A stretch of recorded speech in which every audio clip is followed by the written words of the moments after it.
The following podcast has been rated PGN. Parental guidance is neglected.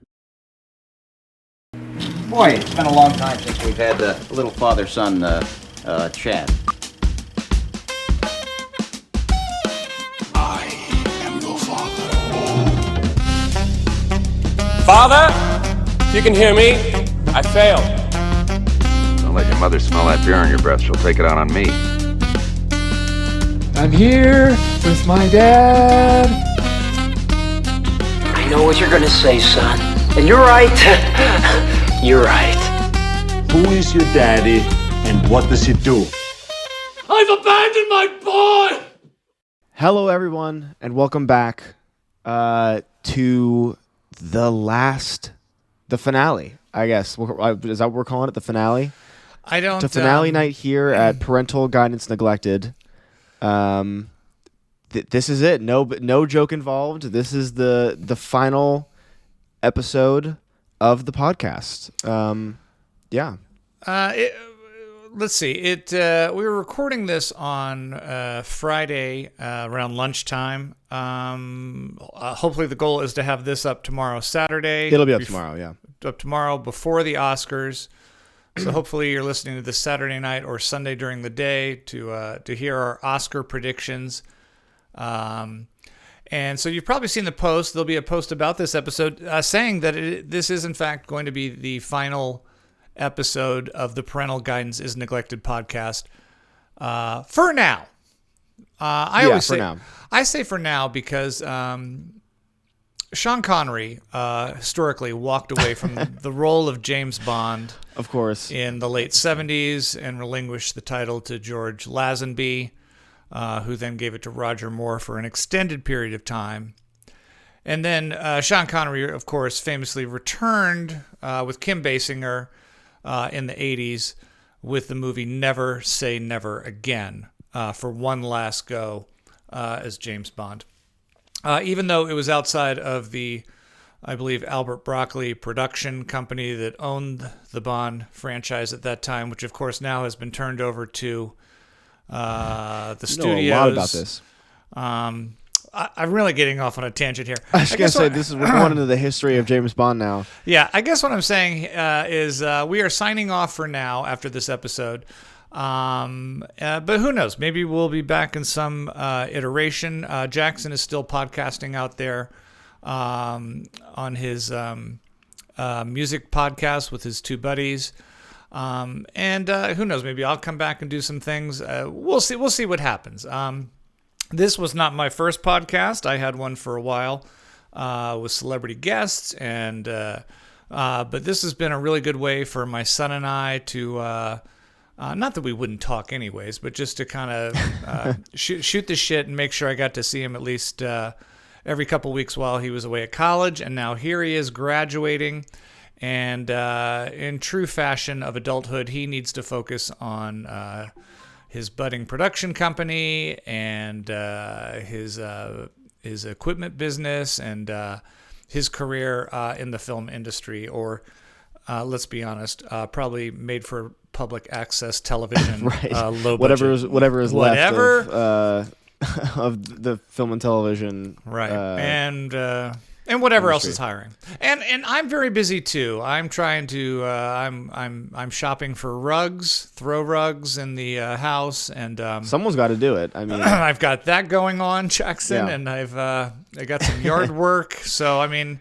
But the good news is that Jackson and I will still be very active out there. You can still follow us on the letterboxes. I'm going to keep putting up all my reviews as I have been on my Instagram and Facebook pages. And like I said, maybe I'll come back in some fashion. I might get bored and say I know how to kind of do this. And then, of course, Jackson will be hopefully soon casting me in projects. I don't think directors of photography have any control over that. But, I don't think so, but yeah, I can dream. But in my world. So since this is our send-off, the final PGN podcast for you few dedicated listeners or the people who even said, out of curiosity, want to see how it all wrapped up, we're not going to talk about any of the new movies in theaters in particular unless something comes up organically. we're off to your standard 2025 year. I was going to say, I don't think anything shocking has happened so far this year. Yeah, there's nothing. We can get into little things here and there, little blips, but none of the real excitement. Everyone, of course, this weekend is all wrapped around the Oscars. Before we get into our picks and our thoughts on them and the exacts on each category, Jackson, what do you think of Conan? Are you optimistic of Conan O'Brien as a host? Are you on the fence? Or are you like, this is a train wreck waiting to happen? I think, and I mean this earnestly, I think that Conan O'Brien is probably the best late night host ever. I could not be more excited about him hosting. I've been a fan of his for a good bit now. I think that he is super fresh, high energy. I've never been a big fan of Kimmel personally. He just isn't really my comedy style. Right. So I couldn't be more happy. I think that he's already been doing an awesome job of hosting before the Oscars have even started. The promo he's been putting out has been hilarious. In classic Conan fashion, he's been highlighting the people who work behind the screen at the Oscars, which is always awesome. Yeah, I'm ecstatic. I'm gonna be on set during the Oscars, which sucks. Really? They can't wrap a little bit early. No. Well, when does the Oscars start? Maybe let me check the times one more time. 5 o'clock. I think 4 or 5 o'clock our time. No way. It's not going to happen. I will. I'll probably bring my laptop and have it playing in the background. Right. I'll be watching. I'll find a way. Find a way. What's funny is that I'll be watching it live. We're going to a party at my manager's place to watch it, Bruce. And I don't think it was last year. Maybe it was last year or year before. I remember that we were not watching it one year live, and you were. Yeah. And that was the year you were texting us like, "Did you just see what we saw?" And that was 2 years ago. 2 or 3 years ago now. Will Smith's slapping Chris Rock. So if you're on set and I get a text, you get a text from me because I'm watching it live. Yeah. Maybe I'll just mess with you and go, "Oh my God, Jackson, you're not gonna believe what happened." And then it's like you freak out and you run to the TV and it was closed fist this time. It got messy real fast. They were throwing down. Demi Moore and Mikey Madison just went at it. They would not take no for an answer. Okay, so I'm on the fence only because it's not that I don't think Conan O'Brien's funny. Or could do a great job. I don't know if his style of comedy melds with that audience. And my example for that would be the disastrous year that David Letterman hosted the Oscars. And I love David Letterman, but he's quirky and his sense of humor is a little bit different.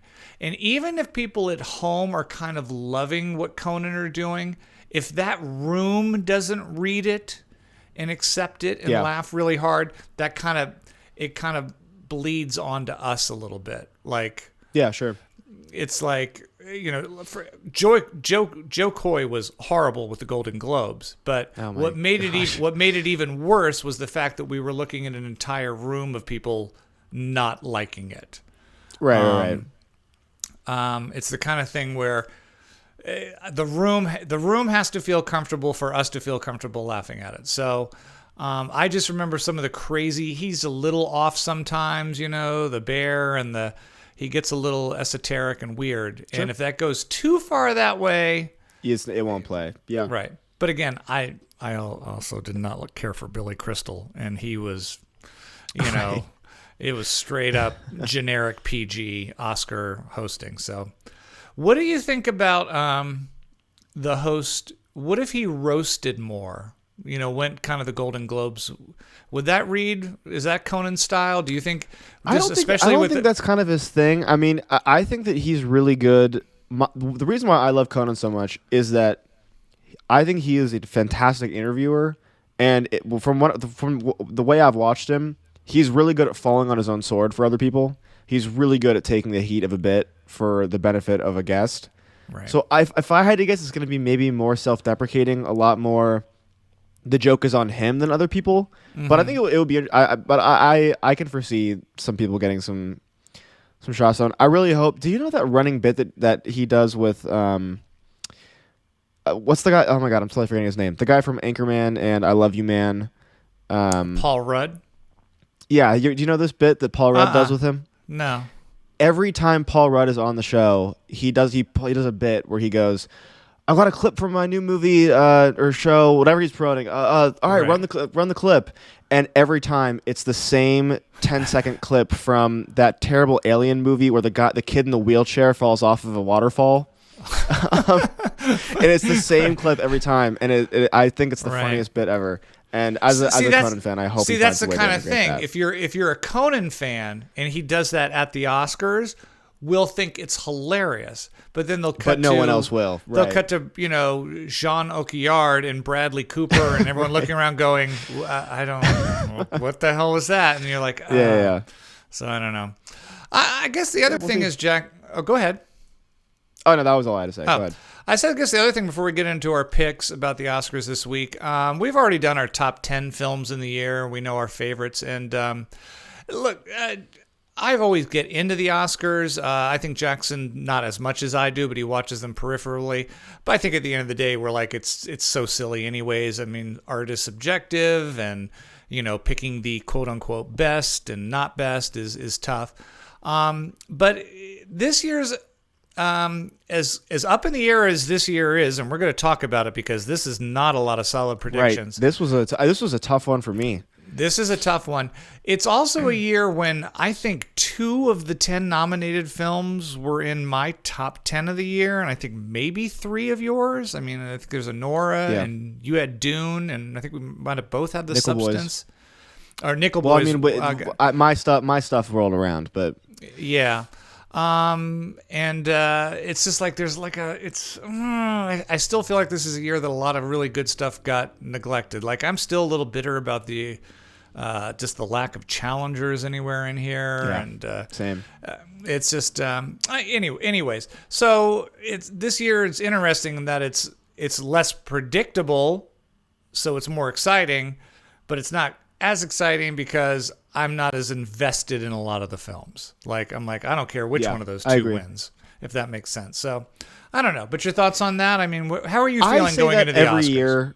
I say that every year. And here's the thing. I'm especially upset that I'm on set for this year's Oscars because I know I've carried the torch that I grew up with, which is we used to throw Oscar parties when I was younger. I love doing that. Like, I'll print out 50 of the ballots. I'll have, $5 buy-in. Whoever gets the best score takes the pot. Because I love that stuff. Yeah. And so I like to pretend that I don't care about it. And then I get to the actual day. Yeah. And I'm like a 50-year-old man watching football. Like I'm pacing, I've got my hands like this on my head. Like I'm doing I'm freaking out. And whenever something that I love loses, I get really upset about it. So I like to sit around and be like, "Oh, it's not a big deal." It is I think it's a big deal for me. It's kind of only because it is the one. It is the one night every year, and sure there are other awards, but it really is the one night. It's the one night every year where we go, let's look at the incredible films that came out this year. And so it always makes me upset when the movies that I think are incredible don't get the recognition they deserve. Yeah. Which, frankly, has already happened with the nominees. I mean, Hard Truths, pretty much nominated for nothing. Nickel Boys barely got any nominations at all, including cinematography, which is insane.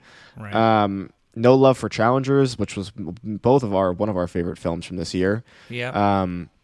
It's just craziness. So this is a very strange year for the Oscars, and I think this year more for me is just like where I think that after the first few awards, I think those will be really telling of what the direction we're going in is going to be. Yeah. They have the opportunity to make it a very surprising night. Whether or not the Academy will do that, I don't know. And you know what? Note to the Academy now, because you talk about how this is the one night we kind of celebrate movies. And there's been obviously this big push with Netflix and Amazon and other studios that they go, we're going to release this movie on streaming, but we played it in Chicago for 4 days in a theater and 1 week in LA, so it's eligible. You know what? I say fuck that. I say you want a movie to be eligible for an Academy Award, give it a full theatrical release and see if it holds up on its own. See if it catches on. I understand they want to make it accessible to more people. But if you want to be up for an Academy Award, get a regular full theatrical release. Don't just run in LA or New York for 5 days. Well, it's crazy that you can have a movie win Best Picture and someone that lives in like Topeka, Kansas couldn't have just walked into a theater or whatever, and seen it. Yeah. Only if you live in 2 cities. Right. That's crazy. Movie fans exist across the world. I know. Show your movie to people. And That's ridiculous. The Academy does nothing but, cry and, moan about how the movie industry is dying.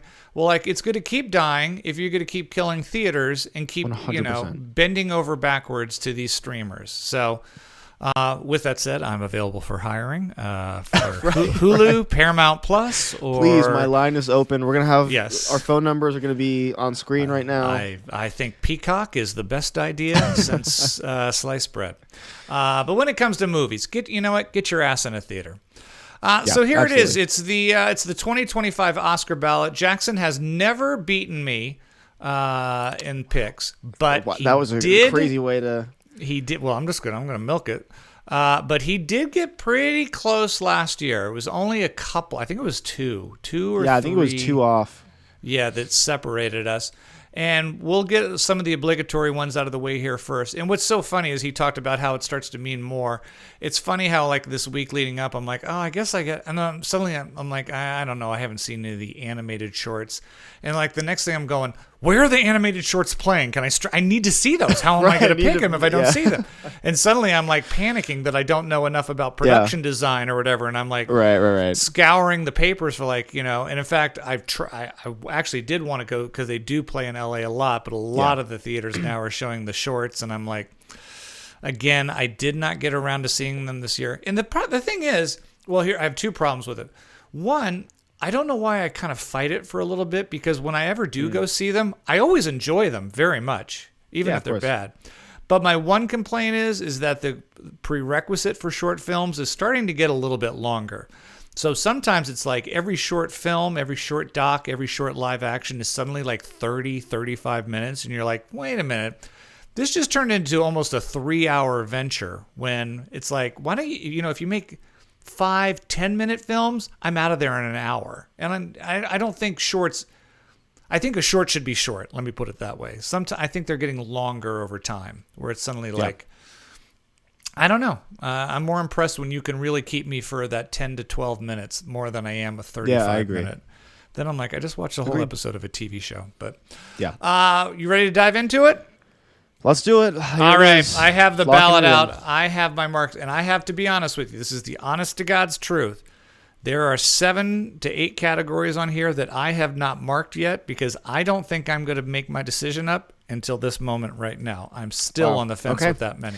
I have mine pretty much locked in, but I will say that there are some major categories in here where I'm like, I am 50-50 on if this is even happening. Yeah, well, you are not the only person, Jackson. Here's the thing. Does your gut right now tell you this is what you have to decide? Is this going to be a standard by the numbers year where it goes pretty much according to plan, or are we finally going to get the surprises that we have always wanted?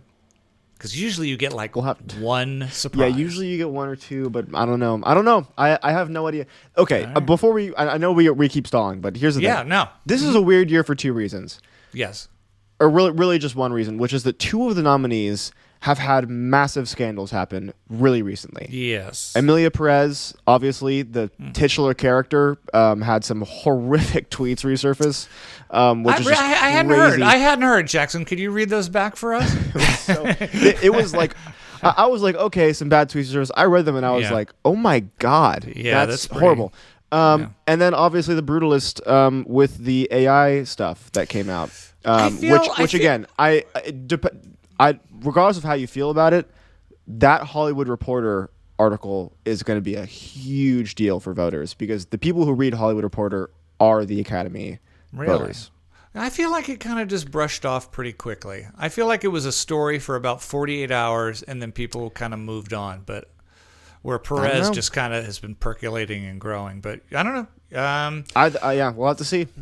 All right. Well, with that said, we're going to knock out some of the little ones here. Documentary short, Jackson. I'm not going to list all the nominees. I can tell you that my head is between two. This is one I have not picked yet. I'll go first on this one. I think that Incident's going to speak very much a lot to the Academy of voters about the police brutality. I do think one of the things that's hurting it is the fact that it uses a lot of caught on camera footage. So it's really just editing together footage that was already seen. I know all of these shorts are a bit of a downer. And I also know that the Academy does tend to go for the feel good on this one, and since it is Netflixed back, I think it could go Incident. From what I've heard from a lot of people, I Am Ready Warden is very good, but really sad. I think they're gonna turn that frown upside down. My pick is gonna be The Only Girl in the Orchestra. That is also my pick. Alrighty. We're in agreement to that. I have not seen any of these films. Yeah. But I've gone over the synopses. I've done a little bit of research about what's been doing well. And that's what my pick is going to be. Again, I say this every year. I really wish I had seen these. I do too. Hard to track down. And no, they're playing Neris. They're in theater. Now, well, for you, it's hard to find, but they are in theaters all over up here. Like you can go one night and see the shorts, one night and see the lives. And right. Okay. Speaking of the other shorts, live action short. Without listing these, from what I've gathered, this is probably between two, both Aileen and The Man Who Could Not Remain Silent. From everything I have heard, the best of the group is by far The Man Who Could Remain Silent. But I think Aileen, dealing with immigration, a little bit timely. That never hurts. And I've heard it's also very good as well. I've heard that everyone who has seen The Man Who Could Not Remain Silent has been like, this should be a feature film. They would watch a feature movie on it. Yeah, wow. But it doesn't always go to necessarily the best, more the timely. My pick is Aileen, Jackson. And I agree. We are so far 100% in agreement on this. In line. Yeah. Okay. I think the timeliness is going to be the timeliness. step up on this, yeah. All right, and then our last short, animated short. This one I've heard all over the place. There is a lot of love creatively for Wander to Wonder, but apparently the audience favorites have kind of been torn between Magic Candies and Yuck. Those are the two more feel-good. From what I've heard, and I've seen some clips of Wander to Wonder, it is very, very weird. So it's the big question is this the year of weird movies like The Substance and Wander to Wonder to do it? So a lot of people who are like they're going to go the creative way are putting all their money on Wander to Wonder. A lot of people who are putting what's the most sentimental, the one about the little kids who are, embarrassed by kissing, which is Yuck. And then Magic Candies is also supposed to be pretty darn cute. I'm gonna kick myself if it's Yuck, but I'm gonna go Wander to Wonder. I'm gonna say they're gonna go with the. It's weird. I've heard a lot of people are like, "What the hell was that?" Apparently, it mixes live action and animation, and it has to do with behind the scenes of a kids program. I think the more creative is going to win in this category than it is Yuck. And the thing that makes me sad is that a little hesitant about that is I think that the animation team behind Yuck is some people who've been nominated before and are considered in pretty high esteem. But I'm locking it in. Wander to Wonder. This is our first disagreement because I'm not going with either of those. I'm locking in Magic Candies. Magic Candies. Well, I've heard buzz. I've heard things. That's the one that my research led me to that answer. Right. So Magic Candies is what it's going to be for me. Now, if it's Yuck, we'll both feel stupid. Now it's going to be. Now we jinxed it. I heard a few people say that, because not every Academy of voter is. Look, if I was an Academy voter and I hadn't seen it, I would leave it blank. I would abstain from it. Yeah. But I heard what a lot of them will do is they'll just look at it and they'll go, "What's the funniest or most memorable title?" So a lot of people are saying it's going to be Yuck because they're like, "Oh, it's cute, Yuck." Right? Yeah. That's got to be adorable. Yeah, maybe you're not wrong. Yeah. All right, so we're out of the shorts. Let's move on to some of the behind the camera stuff. Here's my first possible, I have not written it down yet, possible upset. Nominees for visual effects are Alien Romulus, Better Man, Dune Part 2, Kingdom of the Planet of the Apes, and Wicked. Jax, I'm going to let you talk about this one first. Now we're through the shorts. Where are you leaning and why? Well, now that we're in the bigger categories, I'll do the what I want to win and what I think is going to win. Any of those do that. Visual effects, without a doubt, I want Dune to win. I'm a Dune lover. Visually stunning film. Just awesome stuff happening throughout the whole movie. It's hard not to love, both practically and through CGI. So I think that really gives it a leg up. And honestly, I think they're going to give it to Dune Part 2. There's been a lot of controversy, I think, surrounding the nominations for Dune Part 2. I've heard a lot of people talk about Denis being snubbed for director. I've heard a lot of people talk about Hans Zimmer not being considered for score because it was used in Part 1 or something. Like there was some carryover there, and they have strange rules about that. So I think that when it comes to Academy voters, I think that they're going to be compensating for that. And while I do think that maybe Kingdom Planet of the Apes has a decent chance, that's where my vote is going to go. Right. Just to interject, by the way, because I don't even know if we said at the top of the show, when we're done with our Oscar picks today, our final sign off for you guys is our top 10 favorite films of all time.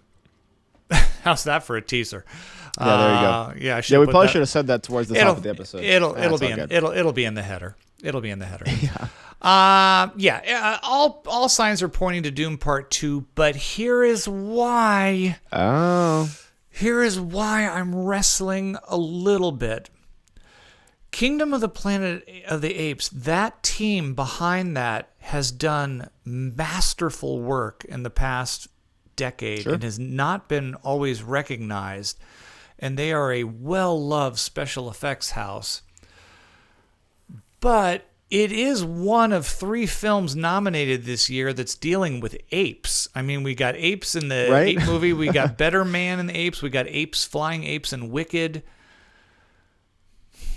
It's a lot of apes. I'm not going to be shocked. I'll probably kick myself if it ends up being Kingdom of the Planet of the Apes, but I'm going to lock in Dune Part 2. I know that's the smart. I'm going to go with the smart bet here. But you heard it here. I think that was a good choice. I think that would have been your first upset. Okay, you heard it here. If they start saying Kingdom of Planet of the Apes, I'm going to be, you son of a bitch. You can't blame me. Listen, your picks are your picks. I'll be just as upset as you. I voted for Dune 2 as well, so that would be a double bummer. Gotcha. And just FYI, I'm not a huge Dune guy. I appreciate the movies a lot, but yeah, I easily would have picked Dune 2 as well. I mean, it's a giant worm, for God's sakes. Nominated this year for Best Sound, A Complete Unknown, Dune Part 2, Emilia Perez, Wicked, and The Wild Robots snuck into sound. Jackson, most people say this is a lock for Dune Part 2, with Wicked being a slight outside chance, just if there's a lot of love for that movie. It was nominated quite a bit. I'm locking it in, Dune Part 2. I can't imagine something of that soundscape not being that big. What do you like, and do you agree, or are you going to go against the grain? I completely agree. Same reasoning that I mentioned before. I think that them not getting the music nominee, this is an easy shoe-in for them. Dude, what if we pick all the same things, and this comes down to magic candies and wonders? I'd be so upset. We'll be the only two people in the world going nuts for that one. Oh, man. A lot of money riding on if it goes to yuck. Yeah. All right. I think we're both locking in Dune Part 2. Yeah. I think Wicked or maybe even Complete Unknown. Very outside chance, but I feel like that's a pretty solid lock. Production design is The Brutalist, Conclave, Dune Part 2, Nosferatu, and Wicked. I'll let you take this one, Jackson. I know that you were a pretty big fan of Nosferatu. You loved Dune. I think you were kind of mixed on the other ones. But what are you feeling for production design? This is a really difficult one. I disagree. I'm 100% locked on this one. 100%. Okay. Well, let me tell you. So I'm definitely letting you pick first. I want Dune to win this. Okay. It is not going to. Mm-hmm. But I would love it if Dune won this. Mm-hmm. I think I love it so much. I think that this could have been an easy win for the Brutalist. I think the AI thing killed it. I think that people are going to think that all that production design, which was man-made, was AI generated. I think that was really going to affect voters, voters who also work in the industry and are scared of what this technology means for our future.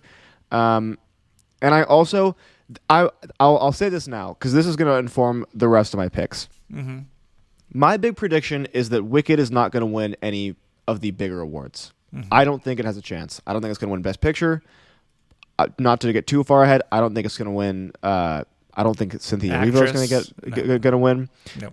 And I think that but I do think that it's going to be taking home a lot of the more technical awards because it is, albeit not my visual style, it is a very big musical movie.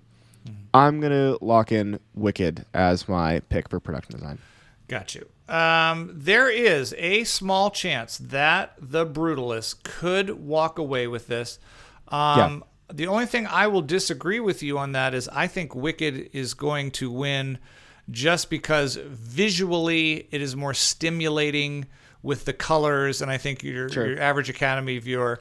I do not think the AI thing hurt The Brutalist in this category. I just think the fact that any other year The Brutalist probably would have swept this award, but I got Wicked locked in as well. So we both agree on that one. This, another no-brainer. Makeup and hairstyling, A Different Man, Emilia Perez, Nosferatu, The Substance, and Wicked. Jackson, I'm locked in on The Substance. I don't know. You know what? I will be happy to put a J next to any other film that you would like, right? I shouldn't even say anything. You know what? I'm very unsure about this. I don't know. I'm kind of hesitant. I think that you need to go with your heart and do what you think is getting makeup and hairstyling. Because now you're swaying me. I want Nosferatu to win this. It never will. That was never my pick. I would love it if it won. Hearing the production design or the costuming department and the makeup department talk about all the research they did, the processes, like how accurate the clothing and things were, just so effective and awesome. You're really screwing with me now because I had a hunch that. Hey, talk it out, buddy. You can talk it out. Don't do that to me. Dude, I still have blank ones on here too that I have not locked in. I still have blank ones. This was one of the hardest ones for me because I really do think that Wicked is going to win a lot of these more technical ones. I really do think. Okay. Okay, so I'll tell you. I mean, you are right though because the substance is right. So if you're leaning towards makeup, and I normally wouldn't do this because I'm very competitive with you, but if you're leaning towards makeup, I'm going to tell you that if the category was hairstyling, I might see the logic in that. As far as makeup goes, they painted one woman green. All right. That's about it. All right, I'm locking the substance, but if I swear to God, if this goes to Wicked, I'm going to be so upset. So upset. What do you want to lock in, Jackson? This is your ballot, not mine. I'm happy putting a J next to Wicked. I'll lock in the substance. Are you I think sure? I'm overthinking it. Are you sure? In the substance. I probably gave away my win there. Jackson, if the substance does not win makeup and hairstyling, I'm taking you out for a steak dinner next week. Okay. Deal. That's how locked. Deal. That's how confident I am. Now I kind of want it to lose. Also, that sounds that sounds bad. Like I wouldn't normally take you out. I would even consider taking you out otherwise. Let's go to costume design. I think you'll get a little vengeance probably right here. A Complete Unknown, Conclave, Gladiator 2, Nosferatu, and Wicked. What's taking home costume design, Jackson, and why? Again, I would have loved for this to go to Nosferatu. Stupid thing on my screen. I would have loved for this to go to Nosferatu. They put so much effort into this. It's going to go to Wicked, though. 100% agree with you, Jackson. Wicked will win costume design. That will be the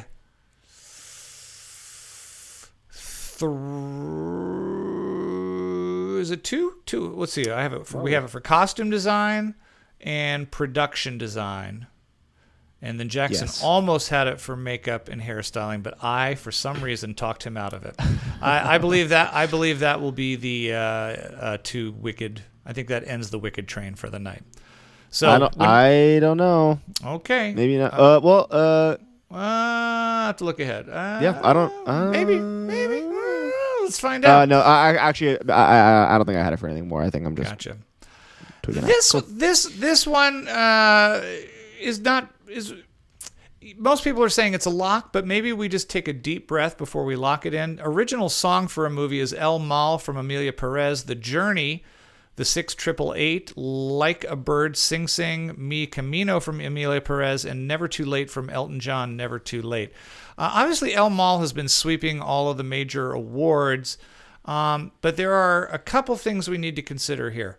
Never Too Late, Elton John. Elton John is very friendly with the Academy. They've always loved him, especially the Disney stuff that he did. And even though she has won a Lifetime Achievement Academy Award, Diane Warren has never won a competitive original song. And I think this is, her 16th nomination? I mean, it's ungodly that she's never won that. She did The Journey from the 688. So the question is, do either one of those threaten El Mal? And of course, if you're looking at El Mal, you have to consider the fact there are 2 songs from Amelia Perez nominated. Does that split the vote? And did any of the blowback from the controversy affect this at all? So with that said, Jackson, where are you thinking original song? I have a few things. Okay. The first is that we got to stop. I love Sing Sing. I love Sing Sing so much. One of my favorite movies of the year. It was number 1. It is my favorite. What number 1 on your list? 2024. We have to stop nominating songs as original song when they're just played in the credits. I don't think. I don't get that. We got to either. stop doing that because you didn't really use the song. You want to see a song that is somehow incorporated into the film, like it captured a moment. It didn't capture a moment, but it enhanced a moment. Because songs can 100%. Do the other thing, too. They could take away from it. You could be really in a scene, and suddenly a song comes on, and you're like, would someone turn the fucking song on? Yeah. They're ruining a perfectly good moment. Right. I mean, that always frustrates me. And so this is always a weaker category for me. Again, I'm not a big musical guy, so this is never really one that I'm thinking about often. Personally, I think this is a no-brainer going to El Mal. I don't think this is going to affect... I don't think that specific part of the controversy is going to affect this award. I have not seen Amelia Perez, so I have no idea what each of these songs mean. I know that this is the one that's been winning all the awards, so I'm gonna stick with my guns. Do I think it's a 100% lock? No, but I do think it's pretty close. I'm going to go with El Mal. Yeah, I don't think it's 100%, but I think it's pretty much 90 to 95. Yeah. If for some reason enough Academy of voters thought to go with Diane Warren, they could go that way. But it's a song performed by a nominee from this year. So right. I think that helps it as well. Agreed. All right. Speaking of music, original score, we have The Brutalist, Conclave, Amelia Perez, Wicked, and a surprise entry, The Wild Robot. A lot of people didn't see that getting into original score. Jackson, your thoughts on this category and how it's shaping up? This is going to be a really upsetting award for me. I did not love The Brutalist. Just unbelievably awesome score, though. Incredible score. Like, one of the things that I've left with the most. I've been listening to it ever since I saw the movie. Phenomenal score. Unfortunately, Amelia Perez is probably going to win this.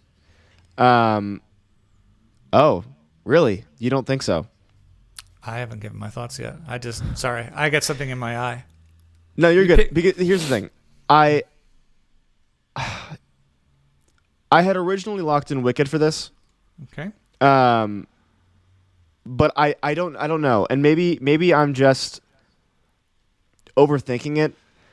But I was shocked to see this got nominated because it's not an original score. It's based off of a theater play. So It's not the songs have existed for years now. I don't know. I'm going to go with Amelia Perez on this. Is that your final answer? Because once I put pen to paper, that's done. And that might be a great pick. Lock it. I'm good to lock it. I'm good to lock it. You're locking in Amelia Perez for original score. I hope that original score is the first award they give out this evening, because I will be in the lead 1-0 with your lock for a winner, The Brutalist. What? You think it's going to go to The Brutalist? Hands down, that will go to The Brutalist. Really? 100%. Why? Yeah, it's the best score of the year. Well, I agree. Listen. Far. See, this is what's so stupid because you always get on my ass for thinking about what I want to win. I also think the Academy is going to agree that's the best score of the year. Okay. In fact, if there was one movie that I thought could challenge The Brutalist, it would be Conclave. I think Conclave. Really? Yes, I think Conclave is your second pick. Amelia Perez's score is somewhat underwhelming, I think. And yes, Wicked's based on a theatrical play, and The Wild Robot is not going to be taken seriously. Well, here's the thing. I hope The Brutalist wins. I'll take a 1 point hit. You're taking a hit. Oh, you son of a gun. I'm so upset right now. Man, this is so ridiculous. I'm really rooting for Magic Candles to keep this interesting now. All right, Amelia Perez. Best documentary feature: Black Box Diaries, No Other Land, Porcelain War, Soundtrack to a Coup d'etat, and Sugarcane. I'll take this one first. This is a two-person race right here. It's going to be either No Other Land or Porcelain War. Porcelain War is the one that's come out. That's a Ukrainian documentary that's had several wins. The problem is it's had wins at events that No Other Land was not nominated for. And then when No Other Land was nominated at I believe the BAFTAs, it lost to the Christopher Reeve documentary. One. Yeah, or maybe Porcelain War won at the BAFTAs. Superman won at the DGAs. No Other Land, which is, for those who don't know, a movie created and produced and made by a mix of Israeli and Palestinian filmmakers about obviously what's going on in Gaza right now. Has not even received distribution yet, and it's been very, very hard for Academy Award voters to see. However, word on the street is that when they do see it, everything else pales in comparison. But it's also a very hot button topic right now, whether or not the Academy wants to even address that on awards night. Porcelain War is supposed to be a very, very good film about Ukraine and the war or invasion going on there. But the documentary that won last year was also about Ukraine. So is there a little bit of we've been there, done that, at least from the voters' eyes? I'm seeing things on both sides of the aisle. I'm automatically knocking out 3. I have not written one down. Oh, boy. Yeah. I'm going to go with... What's it going to be?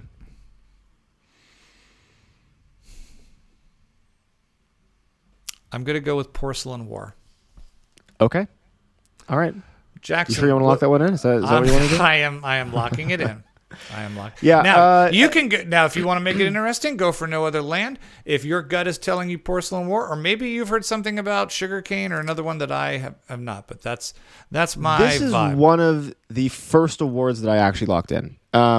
I have been trying to see No Other Land for a long time now.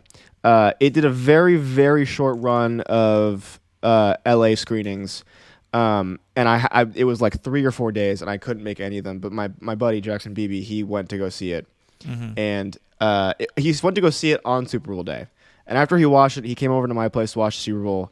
And I have never in my life seen someone more depressed watching the Super Bowl. It ruined his whole week. He was like, I can't even think. It was unbelievable.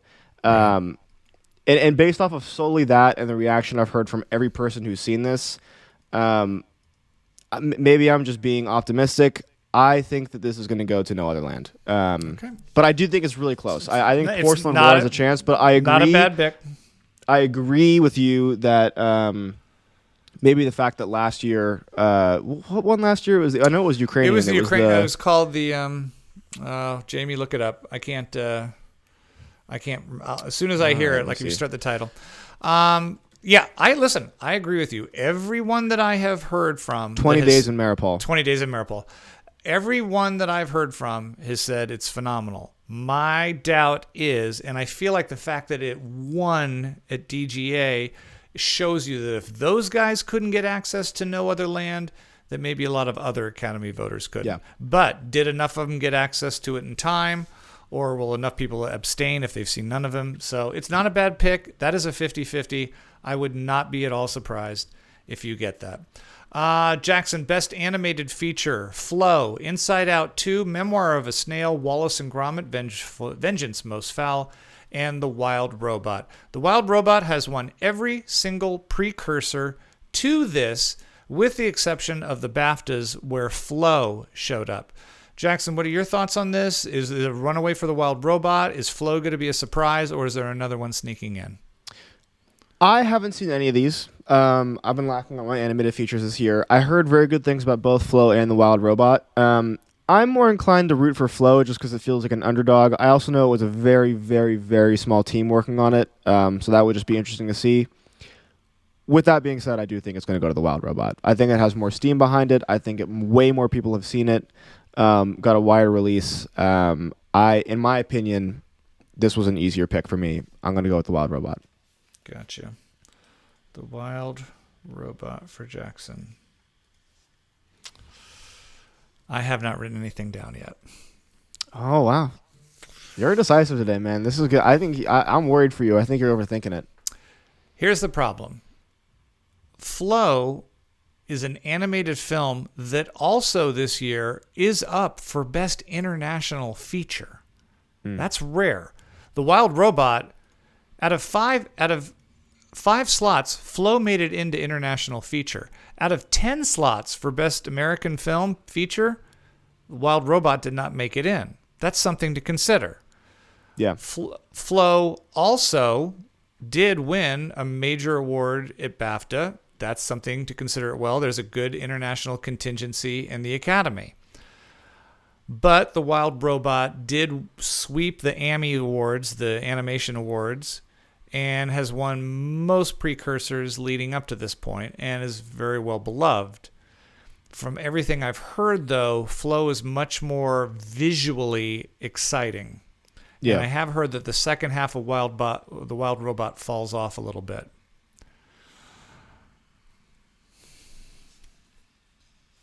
What's it going to be? You got to write them down. I'm going for the upset. I'm going with Flow. Wow. Okay. All right. I'm going with Flow.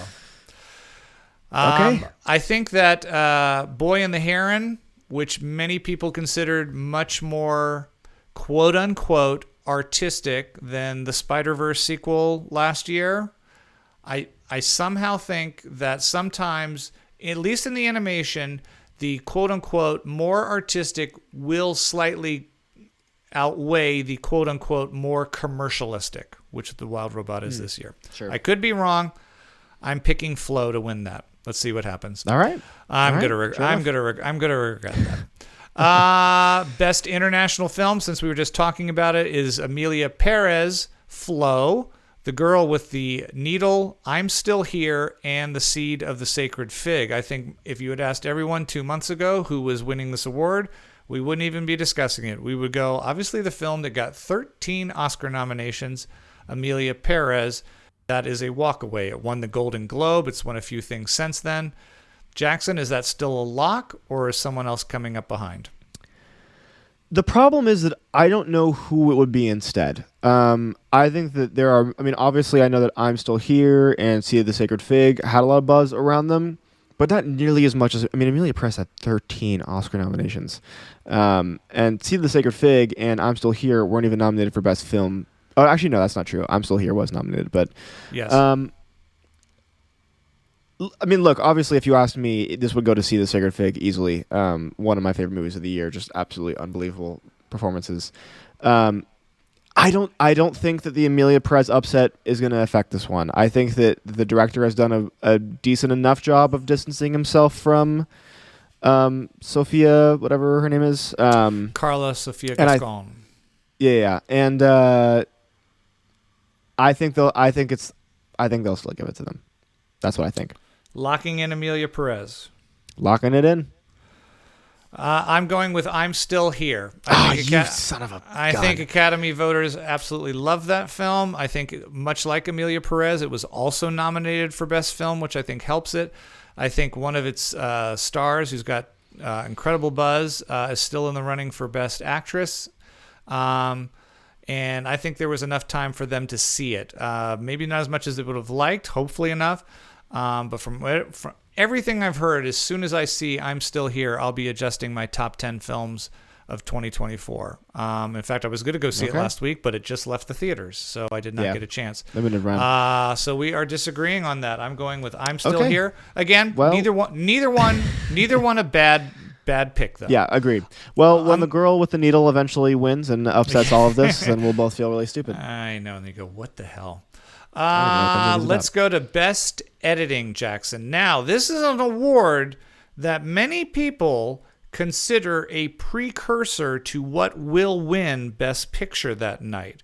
It is a very low percentage, but it does happen, of films that win editing and then go on to lose Best Picture. In fact, Best Picture almost always wins, at the very least, editing or screenplay, if not both. So, with that in mind, nominees for editing are Anora, The Brutalist, Conclave, Amelia Perez, and Wicked. Jackson, thoughts? Okay. Who would you pick? Anora. I would have picked Anora. I don't think it's going to go to Anora though. I did a lot of research on this one. Here's the thing: film editing is a weird category. Oftentimes, I feel like they give it to people that I don't think necessarily deserve it. But I don't know. This is tough. From what I've heard, the buzz around editing is Conclave. That's what I've heard. A lot of people are saying Conclave. I don't think Conclave has any chance of winning Best Picture.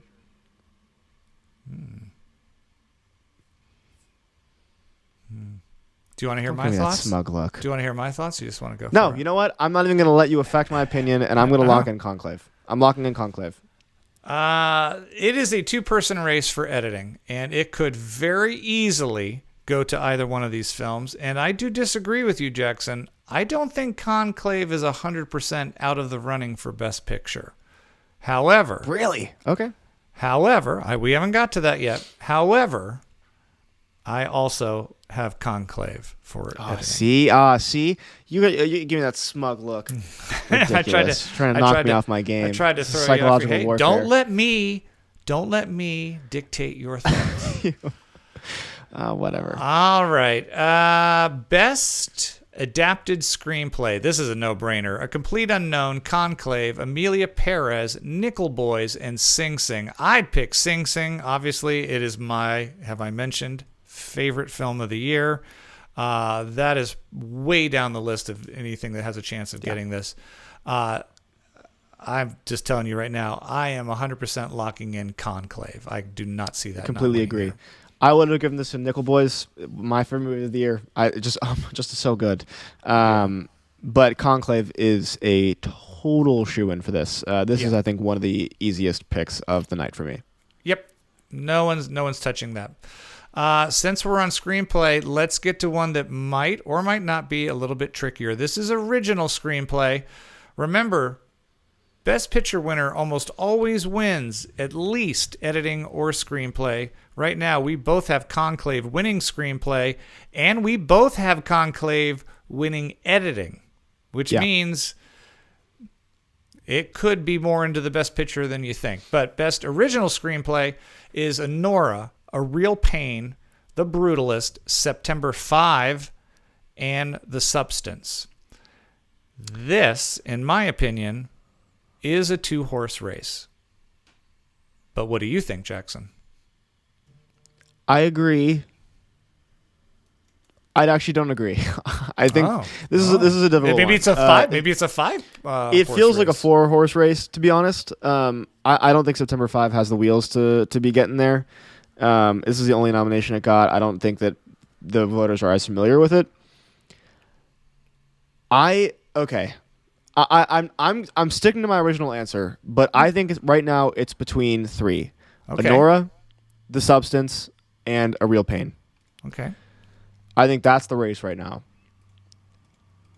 And I think I have to give it to Anora. I think Anora is going to take it. And I think that, I think I'm going to give it to Anora. So Sean Baker is going to win his first Oscar of the night for his screenplay for Anora. I don't have this one filled in yet. So Tough, right? I hear your 3-horse race. I'm getting rid of the substance immediately. I think it is a script that will alienate some. I think the last 15 minutes of it, I think that some will go, I think some will also see it as maybe a little too on the head in its theme. Like, we get it, Hollywood hates older women as they get older. Not that, by the way, I disagree completely. I would have it on here as my second favorite screenplay of the year after Nora. But what I do agree with you on is I do think it's between a Nora and a Real Pain. Jesse Eisenberg has won this a couple times this year and given great speeches, and the Academy and the town loves him. And there is something to be said about the film being a piece of his life, like a little bit of his soul in it. Not to take anything away from Sean Baker's Nora, but this is maybe his 4th film about sex workers. So you kind of go, okay, but when you put your heart and soul into something, so I'm so incredibly torn on this one. I know. This was a really difficult because I really would not be shocked if it's a Real Pain, and part of me really wants to check that box, a Real Pain. Because to be honest with you, I think it would be fun to see Jesse Eisenberg up there get it for a movie that Agreed. I very much enjoyed. Great screenplay as well. Yeah, it was top 10 film for me too. Yeah. Somehow, but here's the other thing. It didn't get a Best Picture nomination. It didn't even crack the top 10. It was probably 11, but it didn't even get a nomination. So how do I pick that for Best Screenplay? And here's the thing. Oh, you can only pick one. How you dare can only you? pick one. I'm locking in a Nora, but I'm going to be so pissed at myself if it's a Real Pain, because there's I'm something be pissed for you. There's something in my gut that says it's going to be a Real Pain. Yeah. Oh, my God. All right. Okay, before we get to the acting, the directing, the picture, the one that's nearest and dearest to Jackson's heart, here's our best cinematography picks. The Brutalist, Dune Part 2, Amelia Perez, Maria, and Nosferatu. Maria, surprising win at the... Not that surprising, though. At the Cinematography Awards. Ed Lachman shot that film, prolific DP Ed Lachman. And I think this is a difficult one, and I wouldn't be surprised if Maria took this home. Ed Lachman is a huge figure. I'm blanking on this filmography right now. I'll look it up right now. Yeah. But he was nominated just last year for El Conde, Carol, Ken Park, Velvet Underground. This guy's got a very, very long career. And the Academy tends to really like that, especially with DPs. It's really interesting. And actually, funny enough, he shot the other Bob Dylan movie, the one that came out a few years ago, I'm Not There. I'm Not There, yeah. I don't think it's going to go to Ed Lachman, though. I think it's a possibility. It's not what I'm thinking.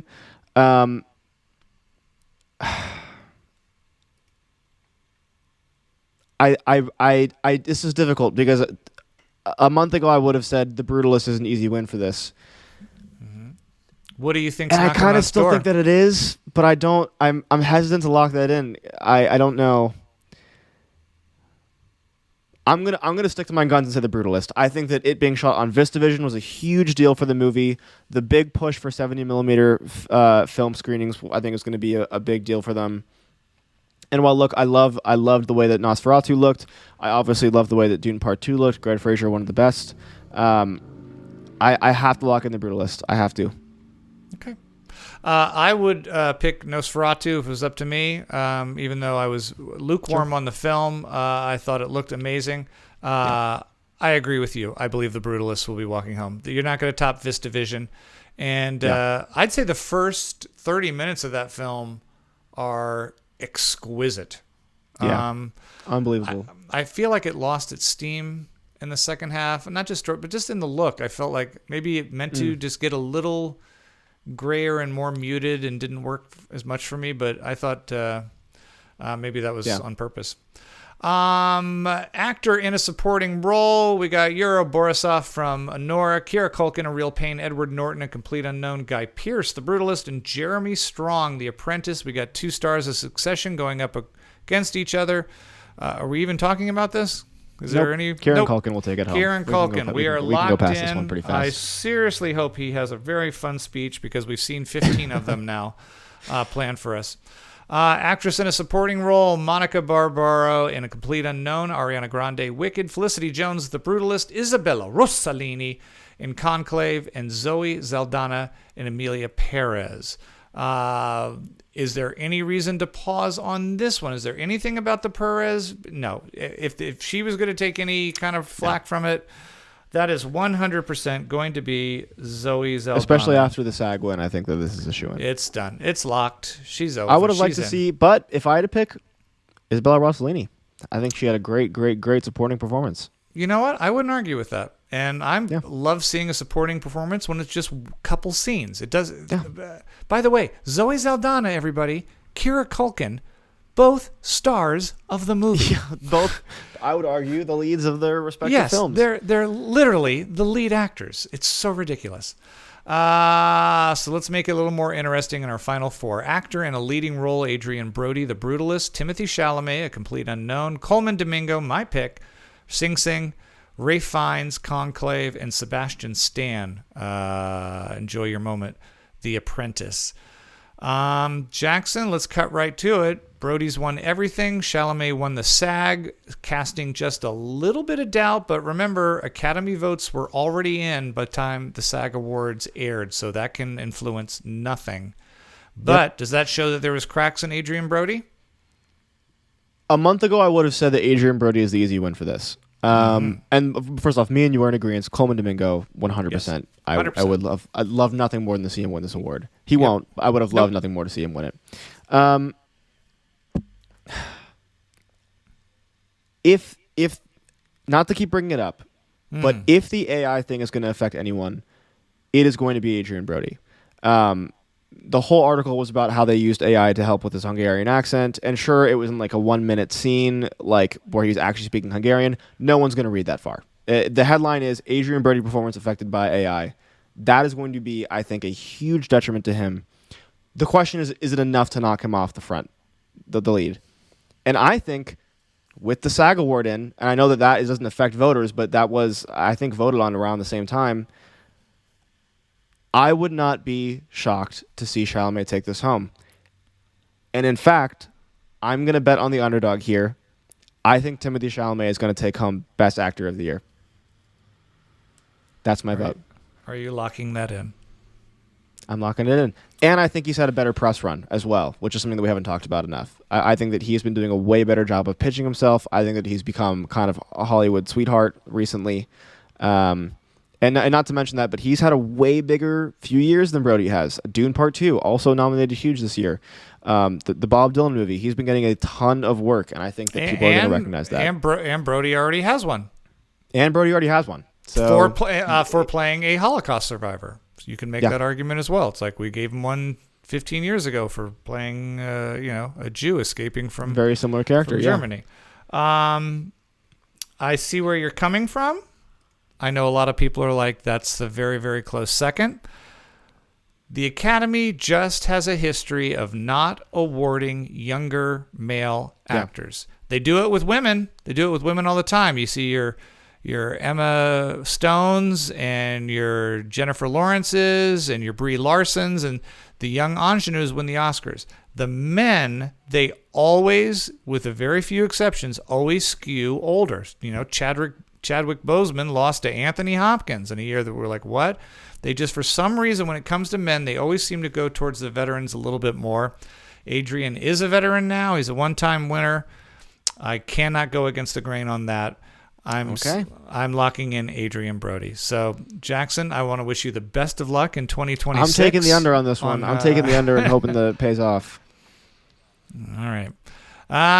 Let's just do it. Best Actress in a Lead Role, Cynthia Erivo, Wicked, Carla Sofia Gascon and Emilia Perez, Mikey Madison and Honora Demi Moore, The Substance, and Fernanda Torres, I'm Still Here. We can all agree Carla Sofia Gascon, out of the picture. Right. There is one person on this list who is certainly not going to be winning this award. Yes. I feel confident that we can knock off Cynthia Erivo. I think they're going to, if she's going to get awarded, it'll be for the sequel next year. So Agreed. it leaves us with Demi Moore, Mikey Madison, and Fernanda Torres. Now, most people call this right now the Demi Moore, Mikey Madison show, with Fernanda Torres being that one who could sneak in if the two of them are splitting the votes. This is where you get into the preferential voting of the Academy. Remember, they don't just pick one person, they rank them from top to bottom. So even if Mikey Madison gets 50% of the number one votes and Demi Moore gets the other 50% of the number one votes, but neither one of them on the opposite ballots get 2, 3, or 4 pick, and number 2 across the board is Fernanda Torres, she can sneak in. That is a long shot, but I don't think it's not out of the equation. Sure. What's your gut telling you right now, Jackson? I do not see Fernanda Torres taking this one home. I still haven't seen it. I'm still here, but I really got to. I've heard nothing but good things. Yes. I really do think that this is the Mikey Madison Demi Moore show. If it were up to me, honestly, it's so close. Two phenomenal, two of probably the best performances of the year, regardless of gender. Just incredible performances. But a gun to my head, if I had to, I'd probably give this to Mikey Madison. I would too. Solely not even just based off of quality of performance. She just is the movie. Whereas it's Demi called splitting her Honora. time. Yeah. It's called Honora, and it's about Honora, and she is in, I think, every scene in the movie. Every scene. So I would give it to her. With that being said, I think there's something to be said about Demi Moore not being nominated before.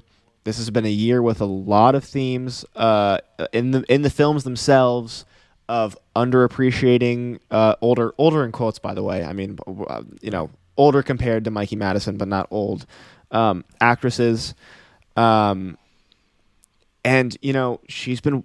I think she won the SAG. Yeah. Yes. And she won the SAG. She won everything major except the BAFTA. Mikey Madison won the British. And I think that trend's going to continue, and I think that it's the classic case of you have to give Mikey Madison will have other chances, which obviously isn't necessarily true. This is a crazy industry, and things happen all the time. But I think that voters are looking at the ballot and going, well, you have to give it to Demi Moore. She's the veteran. People know her more. Something tells me that she's going to take it. Yeah.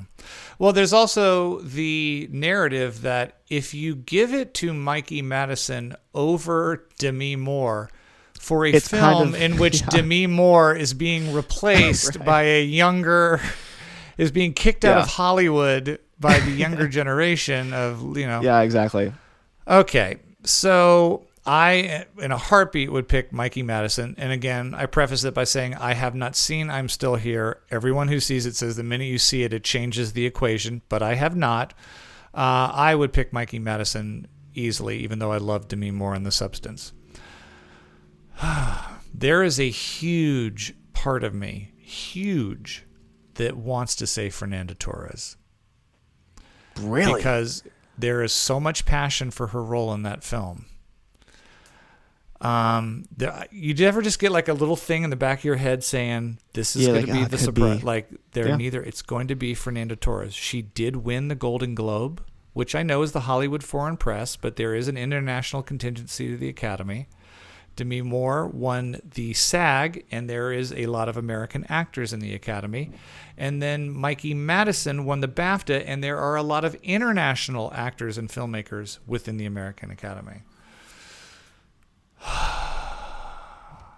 Are you locking in Demi Moore? I'm locking in Demi Moore. Demi Moore, yeah. And by the way, before you say your pick, I do want to say this.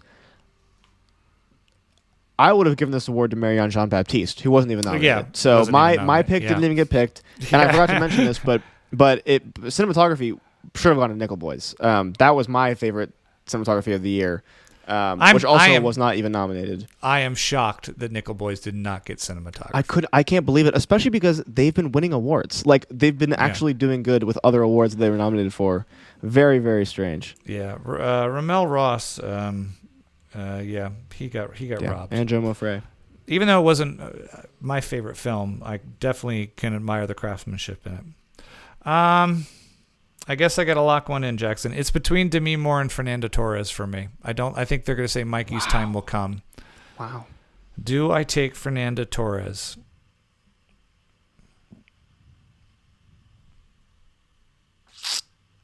Could we come back? I'm just gonna let you it? sit with this. No. What do I care more about? What my gut is telling me or what my head? My head is telling me Demi Moore. My gut is telling me Fernando Torres. I'm going to go with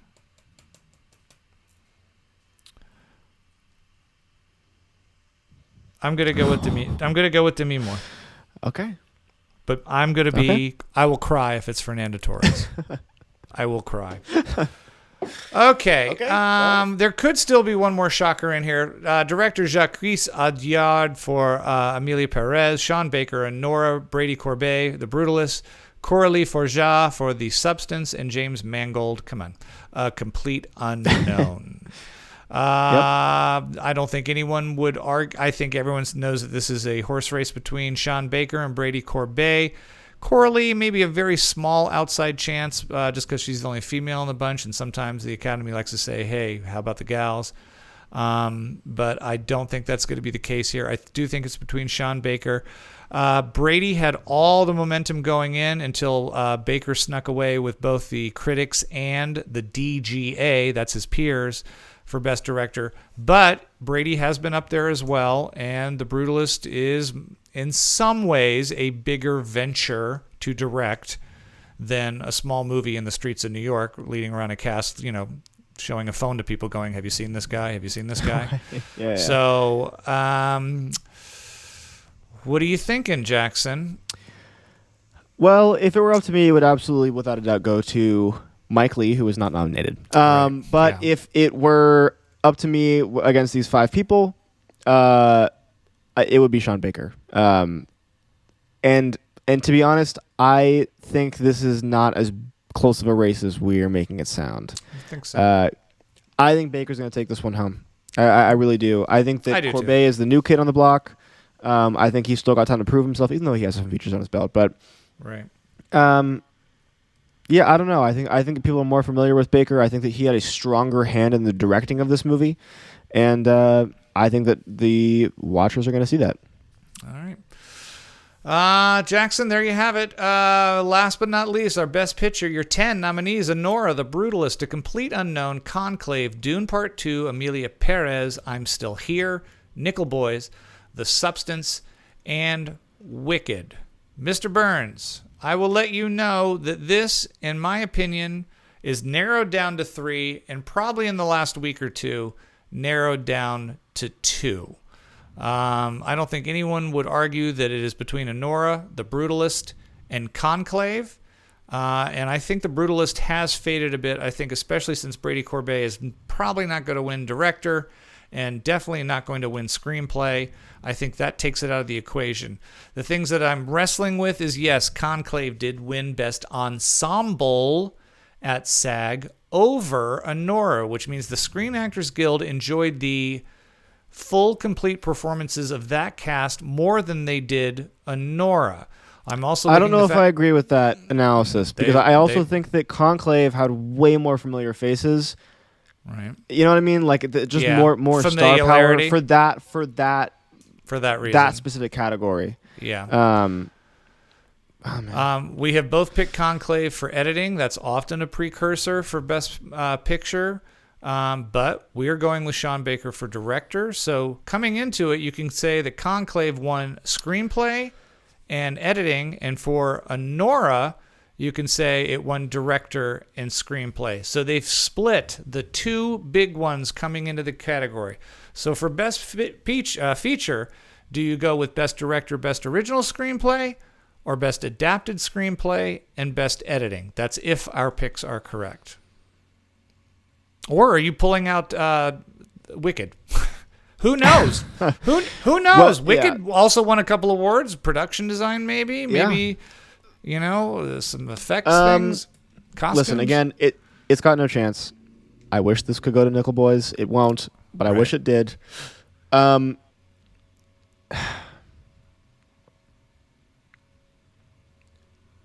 think Anora's taking it. I don't think Conclave. I don't think that Conclave has been having all of the wins that it needs to win this one. It feels like it's not keeping that hype train going. Yeah. I have to stick with my gun and go Nora on this one, especially since I think Baker's taking director. Do you remember how there was a little voice in my head that was saying, go with Fernando Torres? Is that what it's saying about Conclave? There's a little thing in my head saying that's an Academy-friendly movie. It definitely, I wouldn't be shocked. I wouldn't be shocked either. I'm locking in Nora for best film of the year. Okay. All right. You went with your head for both of those. I'm gonna be. I did go with my head and not with my heart. Let's see. We agree on Nora for best picture, best director. We agree Sean Baker. We both reluctantly, at least on my part, are going for Demi Moore for actress. Keep your eyes on Torres. Actor in a lead role. We both. I'm sorry, that one we disagree on. Adrian Brody and Jackson thinks that's the upset of the night. Timothy Chalamet. We both have Zeldana in supporting. We both have Culkin in supporting actor. Original screenplay, Nora. Adapted screenplay, Conclave. Not a lot of wiggle room there.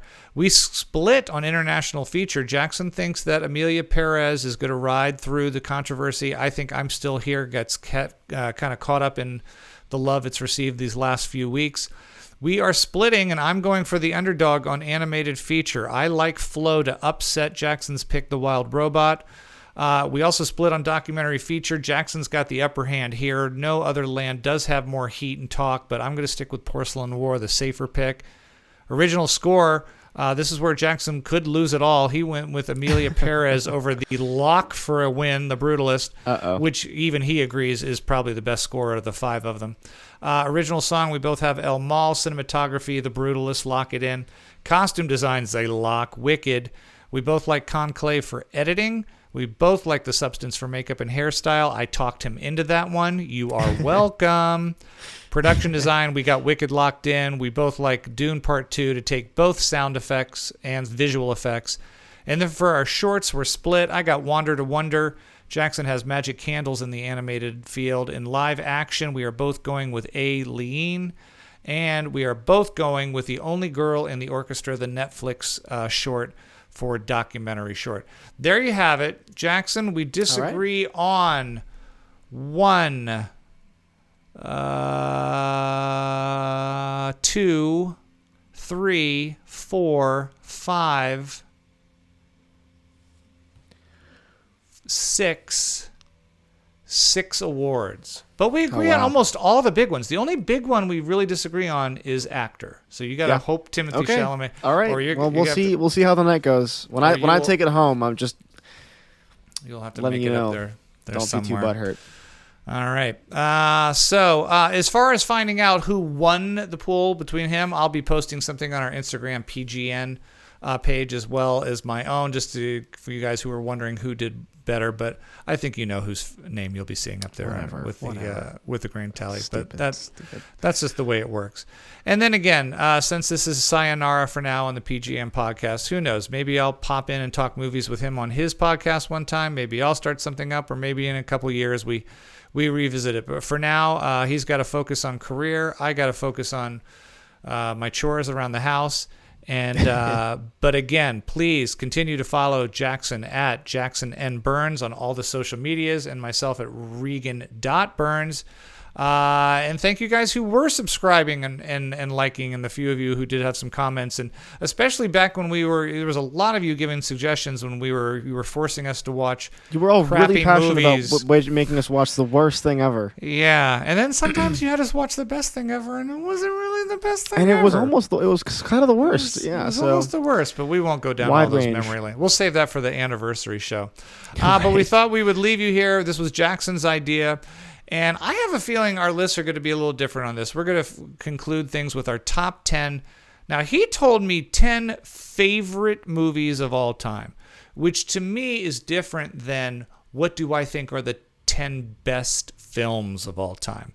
Because there are movies that I think are phenomenal, but I don't know about a lot of rewatches. Like, I'm not curling up with Schindler's List every time I flip it around on the TV, or I might have, have great regards for Parasite, or the original Gladiator, but it just may not be something that resonates with me personally. So I don't know. We'll see how this goes. I kind of I base this list off of these are movies that I saw that have really affected me in either an emotional or like as a cinematographer type way. So these are ones that not necessarily that I can curl up with, but they're ones that I think about often that have stuck with me, where I go, these are the movies that make up who I am as a person and as a director of photography. Gotcha. Okay, well, you're going to get two different kinds of feels here because these my movies... I think this is going to be two very, very different lists. Two very, very different lists. Jackson's will be... Number 10 is the 1927 silent black and white experimental film Gentil d'Envoyer from the Argentinian director. And I'm going to be like, I really like the second Back to the Future. I mean, it's just, Well, okay, before we get into the top 10, are there any honorable mentions that just barely missed the list that you want to shout out? Was there any ones that you were like trying to find a way to fit and couldn't? The only one, I'm sure something will come up and I'll go, that should be on there. Well, I have to change my top 4 on Letterboxd all the time because I'm like, I saw this and now it's my favorite right now. So you have to look at the whole picture. And again, I kind of came at this with the what could I watch multiple times, still enjoy at some level, and resonated with me. To give you any idea where my list is probably going, the one that just missed my list was Jurassic Park. Yeah. The very first Jurassic Park, which is a film I have seen multiple times. It changed the way I saw movies. It blew me away. I had to go see it the next day. And to this day, I can still quote, watch, and enjoy. So that gives you an idea of kind of where my list is going. What just missed your list? This is the one that I think is the only chance we had of overlap on this list. And I wanted so desperately to fit it in, and I just couldn't kick anything else off. Oh. And it's Raising Arizona. I couldn't find a spot for it. Wow. I tried so hard, but the movies that I have above, Raising Arizona has had such an influence on me, and it's so difficult because you only get 10. Yeah. But I couldn't. When I was comparing it with these other movies, I just couldn't. I couldn't make it fit into what I thought had the biggest effect on me. I will give you a little bit of a hint here. I'm pretty sure that's the one film that had you included, it would have overlapped. Yeah. The others, not a chance. There is no chance that you said a single other one of these movies. Not a chance in hell. But this is good, and this is kind of what I wanted to do this as a finale, because I think that it highlights the fact that we are two very different people, father, son, coming together. Yes. We have very different tastes. Right. And I'm sure that I'll love all the movies that you say, and I'm sure that you will have maybe liked some of the movies that I said if you've seen them. I've seen them is the real prerequisite here. Right. But this is what the podcast has always been about. And so it's been a good run. This is just a good way of visualizing that we are two very different people who have had a great run with this podcast together. Love it. Number 10 on my list is a film that came out a decade or two ago. It's a very small film. It's a very simple film. It is in many ways an actor's film because it's really centered around 3 main performances. Ralph Fiennes, Brendan Gleeson, and Colin Farrell. Yeah. We always joke that we want to go there one day. It's not a complex film, but it's a movie that tickles me every time, and it's very hard to get me to laugh over and over. And I just love every moment, even the somewhat open-ended, weird, tragic ending of the often very funny and shocking In Bruges. In Bruges is number 10 on my list. I think that when I look at In Bruges, I think that In Bruges does tone switches better than any other movie. Oh, so much. Because it gets so dark and so funny within a 10-second span. Yeah. And I'm sorry, who directed that? Why am I forgetting his name? Martin McDonagh. It just is so. He's fantastic. He's one of the best workers. That's a movie that deserves an editing Oscar. Number 10 on your list, Mr. Burns. Number 10 on my list. Going in a different direction. Here we go. Listen. this is a movie that I have talked about in this podcast. I watched it while we were here. I don't even know if you'll remember me talking about it, but this. I had to include one movie by this director on here because this is. I'm soon to be a published author, and that's very cool. I had a book review. Exciting. A book review of a series of interviews by this director, Abbas Kiarostami. I did a paper on it, and it got published in a very, very small, irrelevant student film journal. But nonetheless, it was very exciting to me. And this is the movie that I think I fell in love with him, but it is the one that I love from him the most. Just a really touching, simple movie. Actually, a movie about a father and a son who take a trip together to visit some people that the father knows after an earthquake has hit the small town of Tehran. It's the second in a trilogy of movies, and I think it's the best of the three. So poignant, and honestly, the reason why I put this one on here as well is because it just really influenced the way I compose shots. I think this is a beautifully composed movie. Just really interesting ways of framing. And so my number 10 goes to Abbas Kiarostami's Life and Nothing More, which also is sometimes called And Life Goes On, but I don't know why that is. That's a horrible title. I hate it when it's called that title. It's only the first title that what the hell? I don't even acknowledge the whose second idea title. was this? This is ridiculous. How did you discover that film? Was that an assignment, or did you stumble upon it, or did someone recommend it? I had seen he's not super underground. He's fairly popular. I know Scorsese was a huge fan of his, and I had heard him talk a lot about his other movies like Taste of Cherry and Close Up. He did an English/French movie once called Certified Copy, which starred Juliette Binoche, which I'd also heard a lot about. And after seeing those movies, I was like, I just want to keep watching this guy's stuff, and it only gets better. Just really humanistic director, gone far too soon. I really do wish he was still alive and working, but yeah. All right, number 9 and number 8, just a preview, I won't give it away, but number 9 and 8 are movies more about childhood for me, and they're two films that I grew up with at a younger age, so they had a very big impact on me. And again, these are not the best films in the world, but these are two of my favorites. Number 9 is centered around a small group of kids, very much the same way 8 is. They both are on an adventure together. No, I'm not talking about Goonies, but not too far off. My first number 9 is centered on a baseball field, and it's the simple story of coming of age on those little league sandlots that we used to throw balls on, and adventures could be simply something as grand as getting a ball back from the neighbor's yard, to kissing the lifeguard that we've always had a crush on, to finding out just what the lines are between not only social divisions, but racial divisions in some ways. And I absolutely still to this day love every sentimental, sappy moment of The Sandlot. I think it's a great film. Number 9 for me is The Sandlot. It's so good. It's hard not to get a little choked up towards the end too, especially when he finally gets to announce the game with him in it. Yeah, just a great full circle moment, and one of the best movies about growing up. I haven't seen that in a while. That would be a good one to revisit. It is just for fun. Get your lady to curl up. Number 9, Mr. Burns. Yeah, absolutely. My number 9. I wanted to include one movie by this director because I think that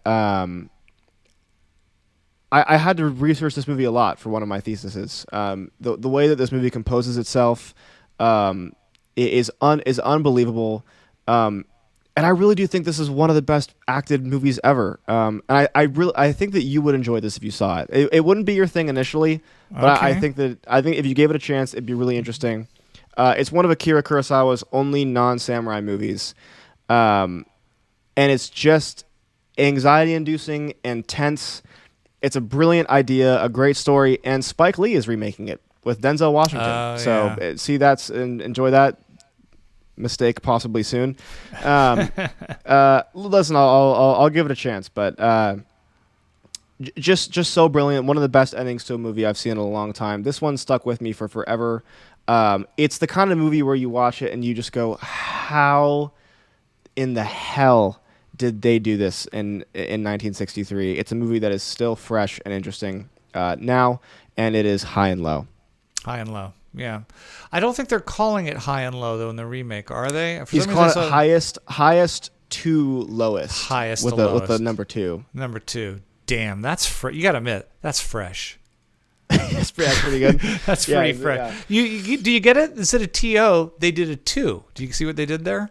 Right. The numerical. We'll see. I'll try to keep it open mind. Denzel Washington, don't watch anything in, but he's made some other casting choices that I'm not crazy about. So we'll see what's happens. See what's going on. Number 8 on my list, Jackson, I gave a hint that it also dealt with a group of kids out on a bit of an adventure. This is probably one of the first films I saw as a kid. I think the first movie I ever saw was The Apple Dumpling Gang with Tim Conway and Don Knotts way back in a little theater. But one of my earliest memories of film is the story of the poor young lad unexplainably living in a home with his grandparents all in one bed and then magically finally getting the ticket to enter the chocolate factory. I can't think of a film that I wanted to inhabit more growing up, where you would literally dream. And what's neat about that film is that when you watch it again as an adult, you kind of want to inhabit it just as much. You almost want to explore that friggin' factory. You want to get to the end. And I still, to this day, think that Gene Wilder gives one of the best cinematic moments at the end when he completely flips out on Charlie on that one last test. You lose. So good. So my number 8 is Willy Wonka and the Chocolate Factory. Yeah, great pick. Yeah, great. It's just a classic. It still holds up too. I mean, they've tried. It does. They had that remake with what's his face. Tim Burton did. Yeah, Charlie and the Chocolate. Yeah, with, I don't think it played that well. And then Wonka obviously was. Let's happened, never speak of that again. Yeah, here's the thing. I think that you when you talk about movies, I think that you fell in love with movies way earlier than I did when you were a kid. Because I've always been a fan of movies, but I never really got into movies until probably my senior year of high school. Right. And I remember I got into Chapman, and I remember you specifically sitting me down. This is why I picked this one. You sat me down and you went, "This is going to be your favorite movie. Like, I'm going to show you a movie, and this is going to be your favorite." And I went, "Okay." Which one was that? And we watched it, and I remember the movie ended, and I was obviously very shaken up. This is a very serious movie. And you went, "I remember when I saw this movie for the first time, and I was so upset at Mookie for throwing that trash can through the window. And then I realized that it just didn't matter. It was so inconsequential in the grand scheme of things." And I still think about that every time I watch this movie. I've seen this movie probably 5 times now since I first initially saw it, and that analysis has stuck with me every time. And I mean, what is not to love about Spike Lee's Do the Right Thing? It just, I mean, it's a perfect movie. It's a perfect movie. It is. I just wish he would do something of that caliber again. He's come close. He's done some Black Klansman, Malcolm X. He's gotten close. He peaked early. He peaked really early. I mean, it's hard to beat. It's a hard movie to beat. I mean, we're talking, this is top 10 ever material here. So, right. Yeah. Okay, so I'm going to go back to my childhood again with number 7, and there is a genre of movie that I enjoy, and it's one of the biggest genres in Hollywood, and it is easily the genre of film that Hollywood messes up the most. I think it's the most difficult genre to do, even more than comedy, and that's horror. And there was no greater master coming out of the gate in the early 80s to late 70s than John Carpenter.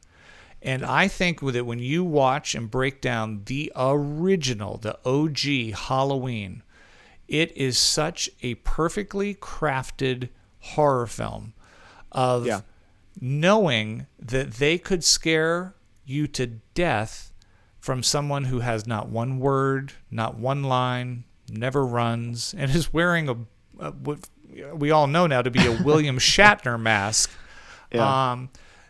And easily one of the most masterful and memorable scores of all time. Sure. It launched the career of Jamie Lee, and I've seen it countless times, and it still scares me. Yeah, it never loses that. It's the simplicity of it. It doesn't have to be this far-fetched, someone's been possessed and this, and I just absolutely love the first Halloween. I wish they made more horror movies like that. Number 7 for me is Halloween. I think it's a testament to something that's so interesting with that. I mean, so many of those like classic horror movies, I think, fall into the trap of just being completely lost to time in a way of just, terrible effects, doing too much in a time when there wasn't that much to do. But Halloween is consistently timeless because it's so simple. It's so ridiculously simple. And there's a reason why they are still making them. There's a reason why 40 years later they are still trying to capture that lightning in a bottle because it was lightning in a bottle. Yeah, absolutely. Mr. Burns, number 7. My number 7. This is another filmmaker who has been massively influential to me, both as a writer and controversially so as a director. I know you're not a huge fan of this guy as a director, but this is a movie that I think about pretty much any time I'm shooting. It is in my opinion the most brilliant melding of production design and cinematography ever. The way that oh my god, I'm totally forgetting his name. John Bailey, who shot this movie, the way that he is able to craft worlds out of the books in this biopicture is unbelievable. The script is tight, of course it is. When Paul Schrader is writing, it's hard not to fall in love with his words. But just a fantastic story done so well. This could have gone wrong in a borgillion different ways, but somehow I think Mishima: A Life in 4 Chapters ends up being probably the best biopic ever made. If you had come to me like, what is definitely going to be on your list, that'd been the first one I was going to say. Yeah.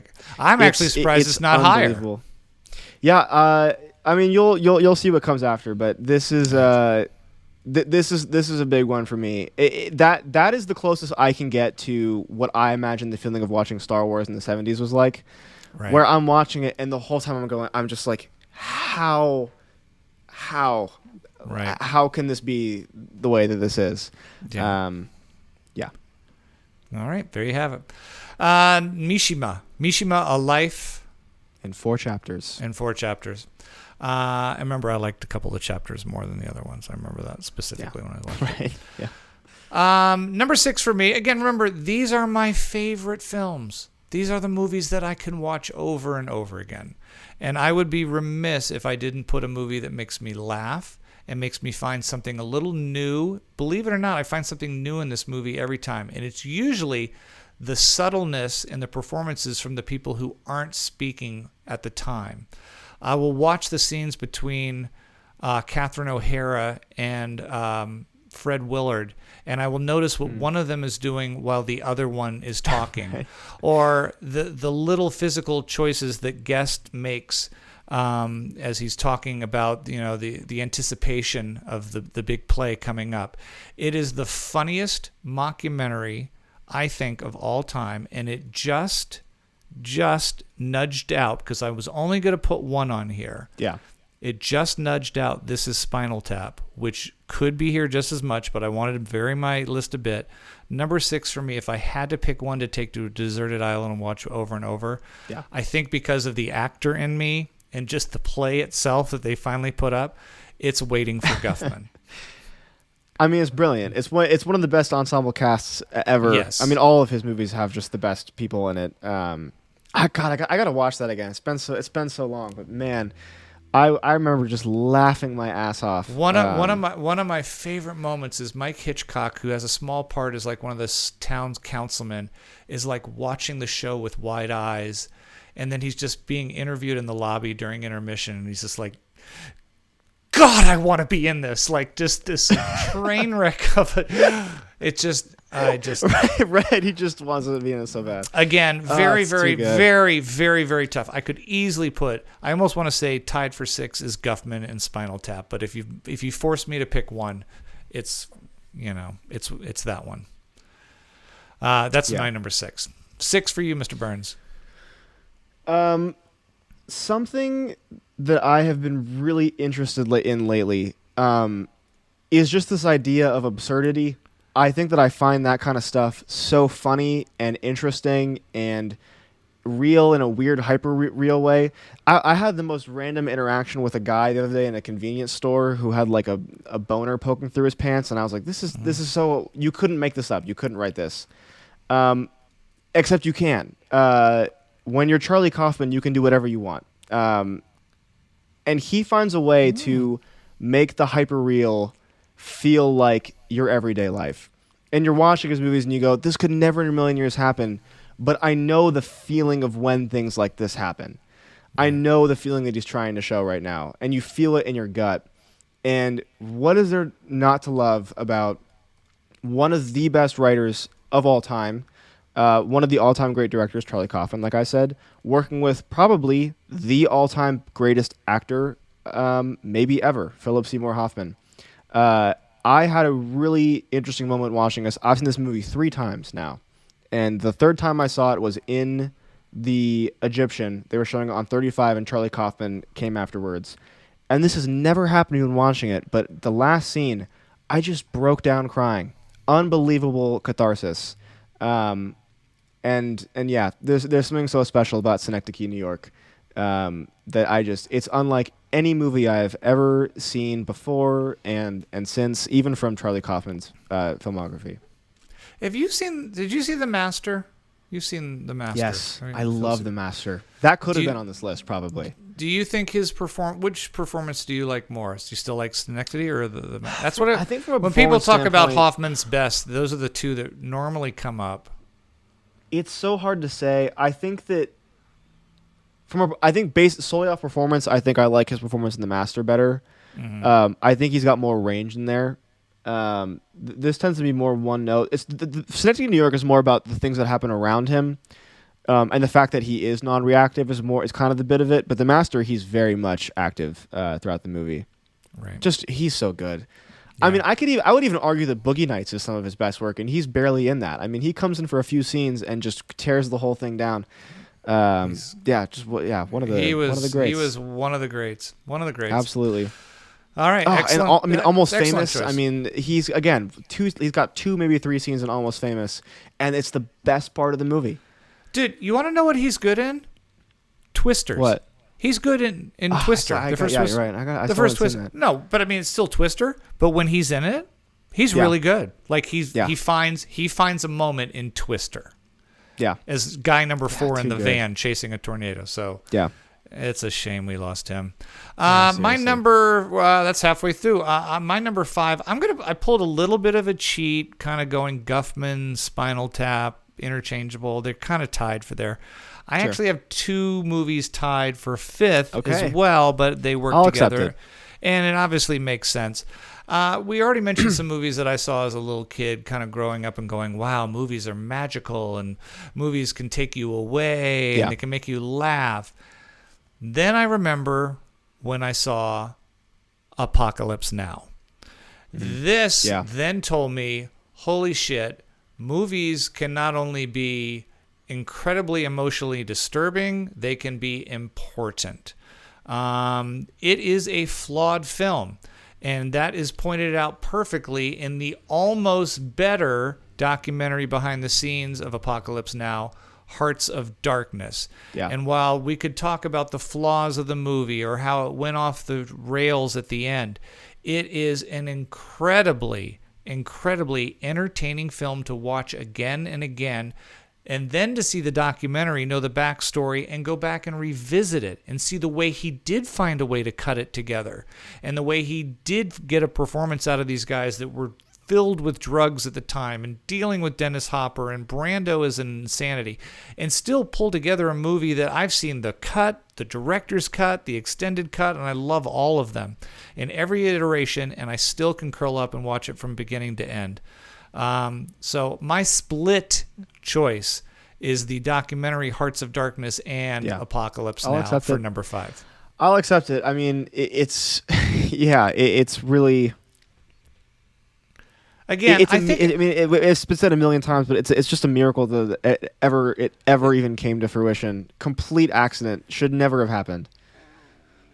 And that it works, and then a movie so laden with disasters, while not perfect, is still exceptional. So absolutely, I love it. Absolutely. Number 5, Mr. Burns. Great pick. Number 5 for me. So this is a movie that often gets compared to Do the Right Thing, and I think rightfully so. I don't think they're carbon copies or anything, but hold on, I'm about to sneeze. Do it, baby. Nice. Sorry about that. The reason why I put it higher is because Do the Right Thing on a rewatch, I still get that anxiety that I had the first time of like something bad's going to happen, but I don't know what. But I found that it limits with time. You know, I know what's going to happen, and the movie doesn't have the same exact effect on me. This movie gets me every time. This is probably the most anxiety-inducing movie I've ever rewatched. Because even though I know how it ends, it almost makes it worse. Where I get this feeling. This is another one that I recently rewatched in a theater on film. Oh, I didn't. And I was able to experience the ending in a packed house. And I took that moment, the ending. I'm talking about Lahane, by the way, for those who don't know. The ending, I made it a point to look around and see how everyone else was reacting. And I mean, people are sitting in their seats like this. I mean, like crumpled up. No one wants to move or talk. And I think that's where the magic of this movie comes from, is that even when you know how it ends, you just don't want it to happen so bad. And the filmmaking is so brilliant that you could watch it forever, every day for the rest of your life, and still have that exact same emotion. And it's also shot brilliantly. It's a beautiful, beautiful looking movie that I just respect so highly. I wish Matthew Kassovitz would keep working. It's unfortunate that he didn't really do anything else after this, at least big. I'm always surprised at a film like that that's, most people have not heard of, but yet I see it come up a lot when people are interviewed for their 4 best on Letterboxd. Yeah. Like, it is a movie that a lot of people of different ages and different walks of life, where they'll be going, oh, let's see, Mary Poppins, obviously, Godfather, right. Lahane, and I'm like, wow, I've seen it come out of, I've seen that pop up a lot on people's. I think that it was big. It was a big one for film school kids in the 90s, because I remember hearing Barry Jenkins talk about it being passed around to everyone when he was in film school, where I was like, oh my God, have you seen Lahane? You have to see Lahane. It's going to change your life. It was kind of like it was not on the same level, but it was kind of like a later version of Pulp Fiction. Type deal. Right. All right, man. Good one. I had a feeling that one was coming up. And we're going to pause super quick because I have to go move my car. So I'll be back in 2 seconds. I'm going to cut this out. Moving on. Number 4, right? We're at number 4? We're at number 4, yeah. Okay. So some movies are just a time capsule. It's not really a screenplay. Not necessarily a lot of dynamic things happen, but it's a movie that catches the tone, the time, the dialogue, the attitude, and the personalities of their period. It's just what they call a slice of life. And to me, one of the best examples of that, one of the funniest and most endearing, was written by Richard Linklater. Oh, yeah. And it is Dazed and Confused. Yeah, absolutely.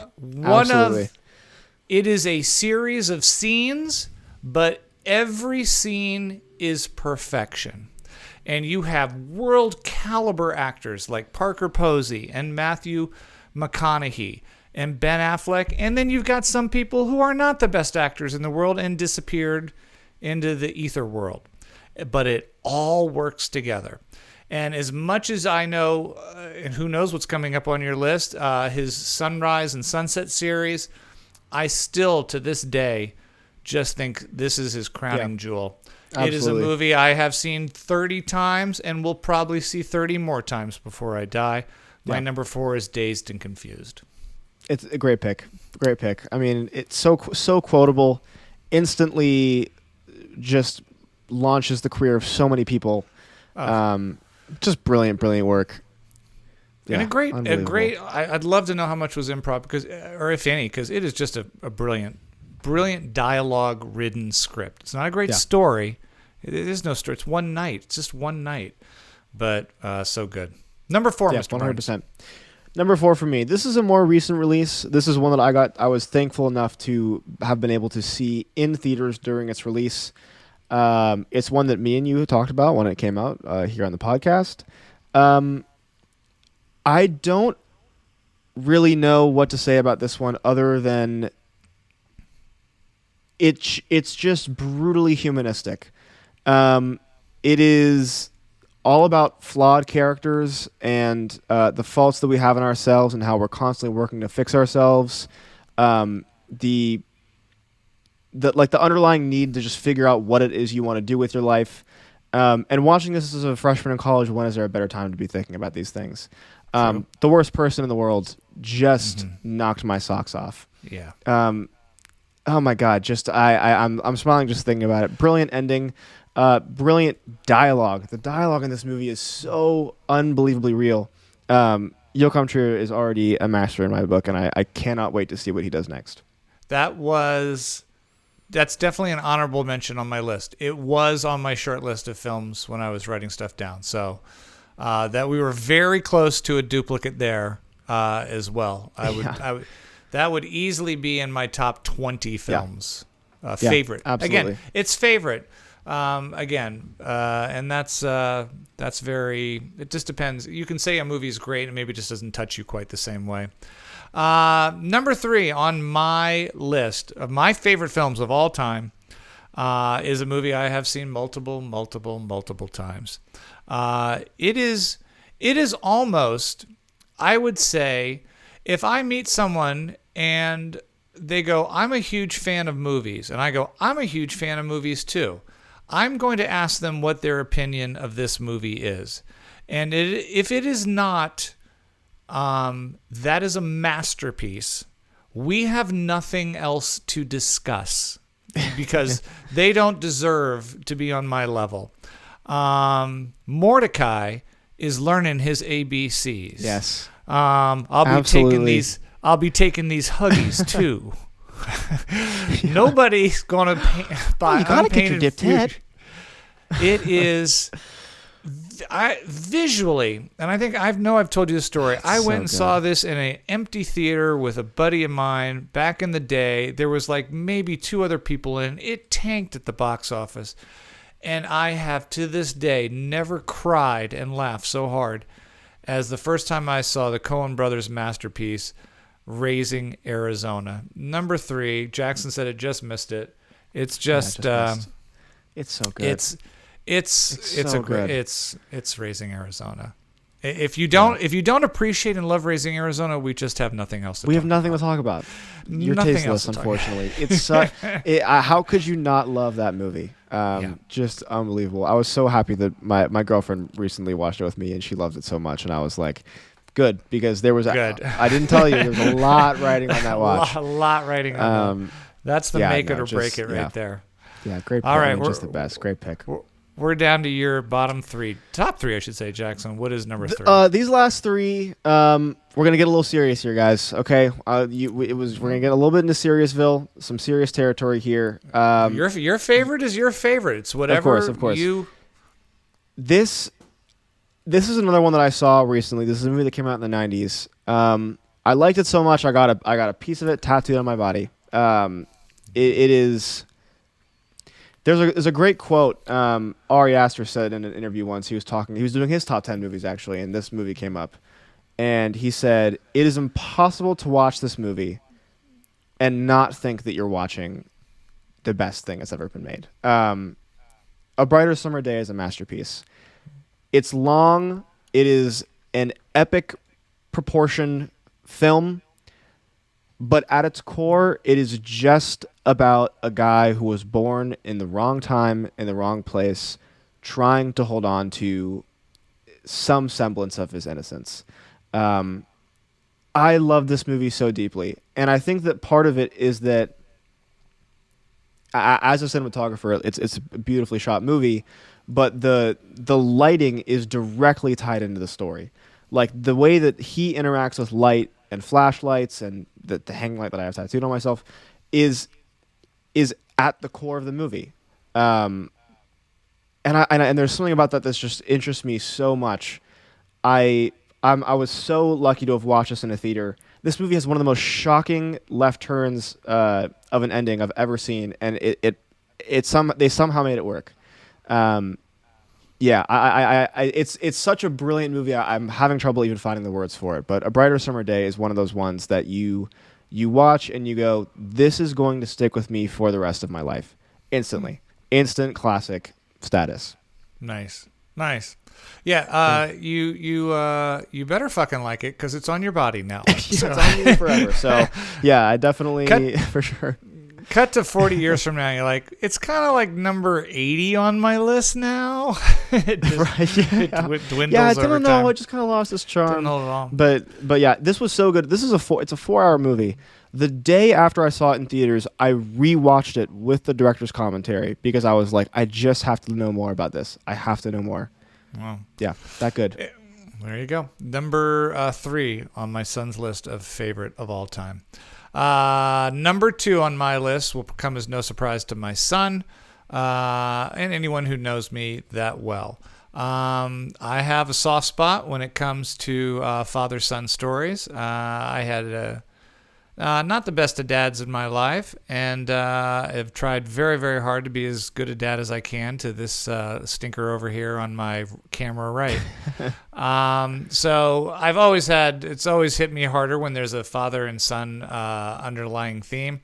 And although this movie deals a lot with baseball and corn and building it, and they will come, I have watched it countless times. I still cry at the ending every single time. And I still enjoy Ray's journey. I still find the moments of him seeking out James Earl Jones and, having his wife back to follow what seems ridiculous, and the interplay with the players and the ghosts when they actually show up. I think it gets a little bit of heat for being on the sappy side, but I think films have to be that sometimes. They have to be heightened emotions to really hit you. And I still, to this day, think it is one of the best final shots you see in a movie. That long string of headlamps from cars, because if you build it, they will come. To experience what I think is movie magic. I absolutely love and always will Field of Dreams. Yeah, that's one that I remember watching with you when I was a little bit younger, and I haven't had a chance to rewatch it because it's a really powerful movie. You know what I mean? And it's one that I feel like you really have to save. It is. I'm not saying it's not rewatchable, but I think that you have to be in the right mindset to know that you're probably going to cry your eyes out when you're done watching it. Like you're gonna. It's so cathartic and it's so nostalgic that you just have to be really careful when you choose to put it on. Yeah, I think that. I mean, the underlying theme of Field of Dreams is that I think you have to appreciate the game when you're playing it. You have to appreciate life when you're playing it, because you don't know when you walk off that ball field if it's the last time. It's Burt Lancaster's last time to help that girl. It's his last time to see his dad before he died. It's I love Field of Dreams. One second. Number 2, Mr. My door. What would they like? Hello? Do they disagree? They must disagree with me.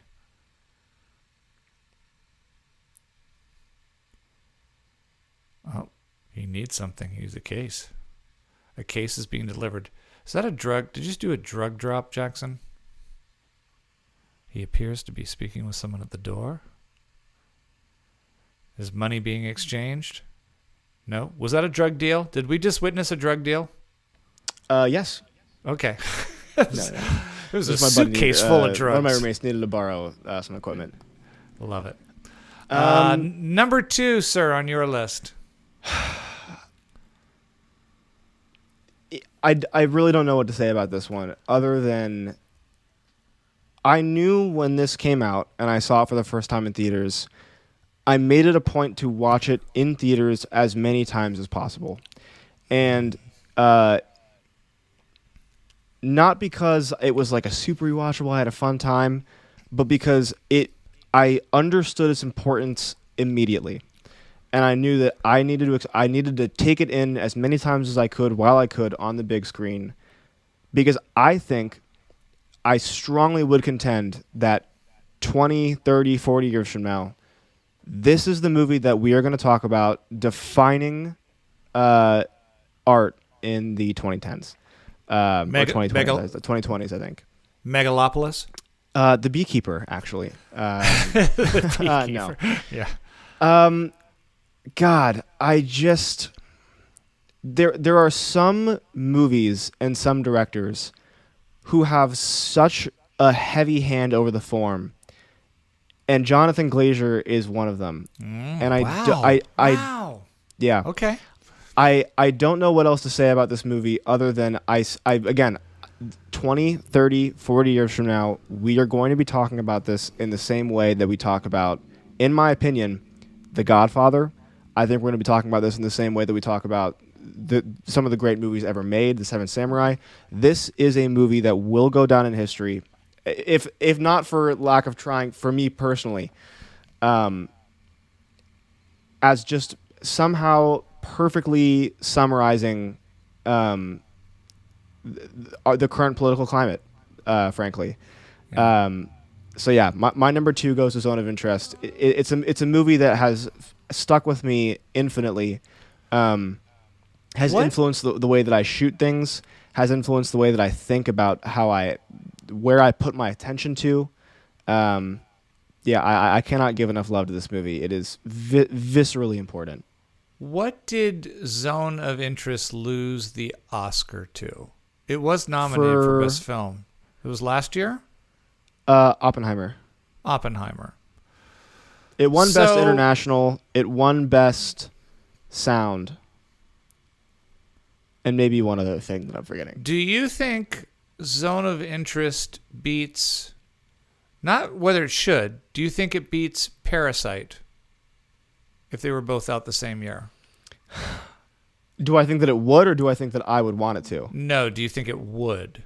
Is there any movie I don't think it would. Do you think it would have beaten Nomadland? Yes. Yeah. I do. I guess I asked this because, you know, you always look at, like, people who go, like, we're going to be watching The Shawshank Redemption for many, many years more than we're going to be watching, I forget what beat it, The Shakespeare in Love or something that year. Right. There's always that, you know, well, that didn't, just remember, that lost to this. But I don't know if we're going to do that with the Zone of Interest in Oppenheimer. Do you think I agree. I agree. It was a really strong year. I don't think this is the kind of movie that wins awards. But I do think it is the kind of movie that people are going to be analyzing this for now until forever. Again, if not for its substance, just formally. I mean, that cut to Auschwitz at the end is unbelievable, and then the cut back to him, and the way that they shot it, and the fade to red, and the sound. I mean, it's so many things. It's such an important movie to me. I hold it so dearly to my heart, and I think just really, really, really influenced how powerful I know that this art form can be, ultimately. Okay. Yeah. All right. I would be very curious to see what happens with that. I obviously love Zone of Interest. It was in, I believe, my top 3 films of last year. Yeah. But I do wonder about, will it stand? Is that a movie that people do want to revisit?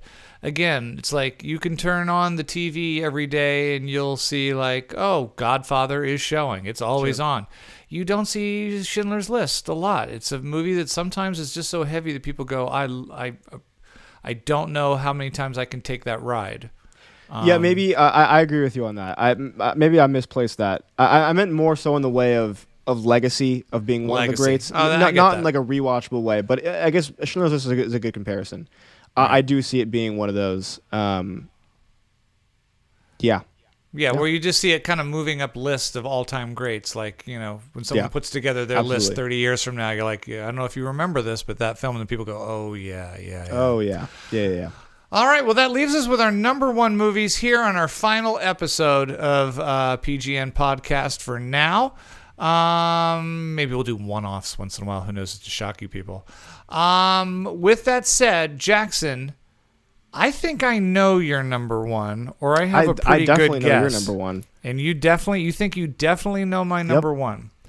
And I think, Here's the thing. If you had asked me a few years ago, I would have definitely said this. I'm wondering if your tastes have changed a little bit, but I think I have a guess as to what your I don't know. I'm worried that you're on the wrong track. I think I'm on the wrong track. Because, yeah. Do you want to guess? I think that I 100 million% know yours. 100 million% know I would put money on it, yeah. Okay, well, I'm not putting money on yours. Okay. I'm going to have you guess mine first. What do you think my number? Okay. I think that you're going to say Jaws. Okay. A film that I could watch endlessly, over and over and over again. The best script, the best score, the best performances all around. The best adapted screenplay. And I don't care what anyone says. Some of the worst special effects that may not hold up, but still ultimately terrifying. I love every single frame of Steven Spielberg's Jaws. Yeah. It is. See, I know you. And always will be my favorite film of all time. It makes me laugh. It gets me excited. It makes me scared. It makes me want to be an actor. It is so highly entertaining. Dreyfuss is hilarious. Shaw is masterful.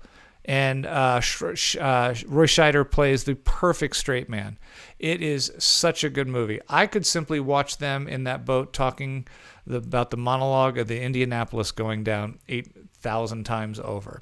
I absolutely adore the film Jaws. I know it's a safe pick for some people, but it is my favorite movie of all time. You are correct, Jackson. Congratulations, it's Jaws. Well done. Well done. Look at you.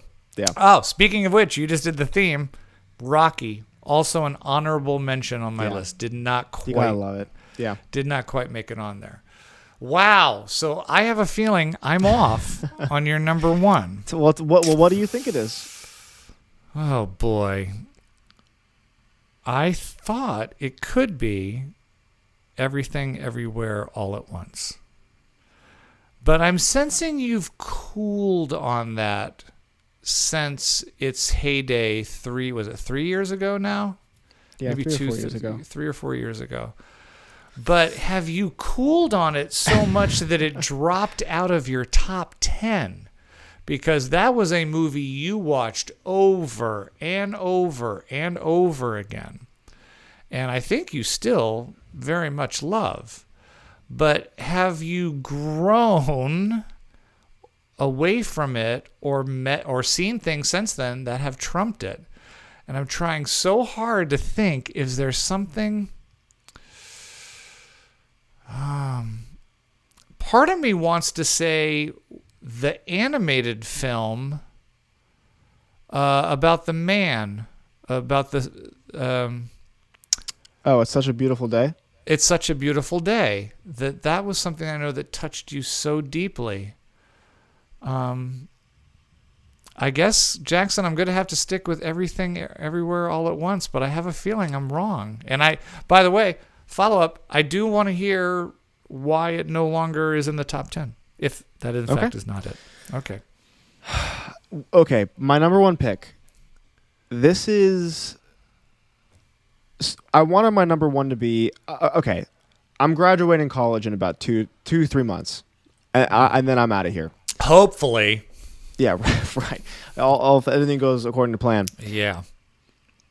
I wanted my final pick to be a summation of what was the movie that I think defined my film school, like my time at film school. What is the movie that I look back on and I go, that was one that I clung on to throughout my time here.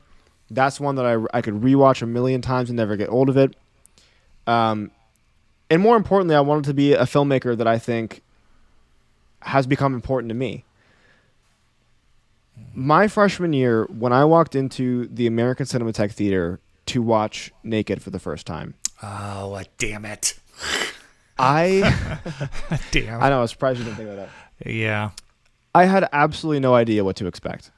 I had You want to know how I found out about Naked, by the way? This is a crazy story. Yeah. The Criterion Channel does those Criterion Closet videos where they have filmmakers, actors come in and pick their favorite movies and talk about them. And the one where the Safdie brothers come in, they picked up a copy of Meantime, which is one of Mike Leigh's first movies. And they were saying about, Meantime was a huge influence on our movie Good Time. It's also about brothers. And I was like, that looks and sounds really interesting. So I sat down to watch it with Mom, actually, and I loved it. I immediately fell in love with it. It's one of Tim Roth's first movies. Phil Daniels is brilliant. Some phenomenal shots. And by complete and utter coincidence, that day, the American Cinematheque announced that they were doing a Mike Leigh retrospective, where they were going to show all of his films on film. Like, you can come in and see it. We'll do a bunch of screenings. And I was like, well, what's his most famous movie? And it was Secrets and Lies, which I'd already screened, so I couldn't go see it. But the next few days, they were doing Naked, and then I think they were doing Bleak Moments, which I also saw. And so I went with Cole Russo, my buddy Cole, to go watch Naked in theaters. And it was I don't even know how to describe the experience. It was immediately masterful. It immediately clicked for me. It's a dark movie. It's a movie that covers heavy topics, but it's also hilarious. It's also absurd. It's also so funny. It's also my favorite cinematographer, Dick Pope. It was my first time ever seeing his work, who is now passed this year. It was so many things at once, and it was the first moment where I went, I have to watch every single movie this guy has made. This is like a whole world opened up to me of British cinema that is now shaped who I am as a filmmaker, whether it be Mike Leigh or whether it be Alan Clark or all those guys who were relatively unknown, but they mean so much to me. It's a great representation of people that I've met. It's one of the most beautifully shot movies I've ever seen. I had to track down the soundtrack on CD so I could listen to it and burn it because it's not available on streaming. Naked is a perfect movie. Wow. And I could listen to David Thewlis do that stupid goddamn monologue for a million times over. Right. Yeah. Damn it! I should have. If I had taken a few more. If kicking yourself. If I just took a few more seconds, I would have come around. In fact, I can almost hear your mother listening to this podcast tomorrow, going, "It's naked. Just say naked.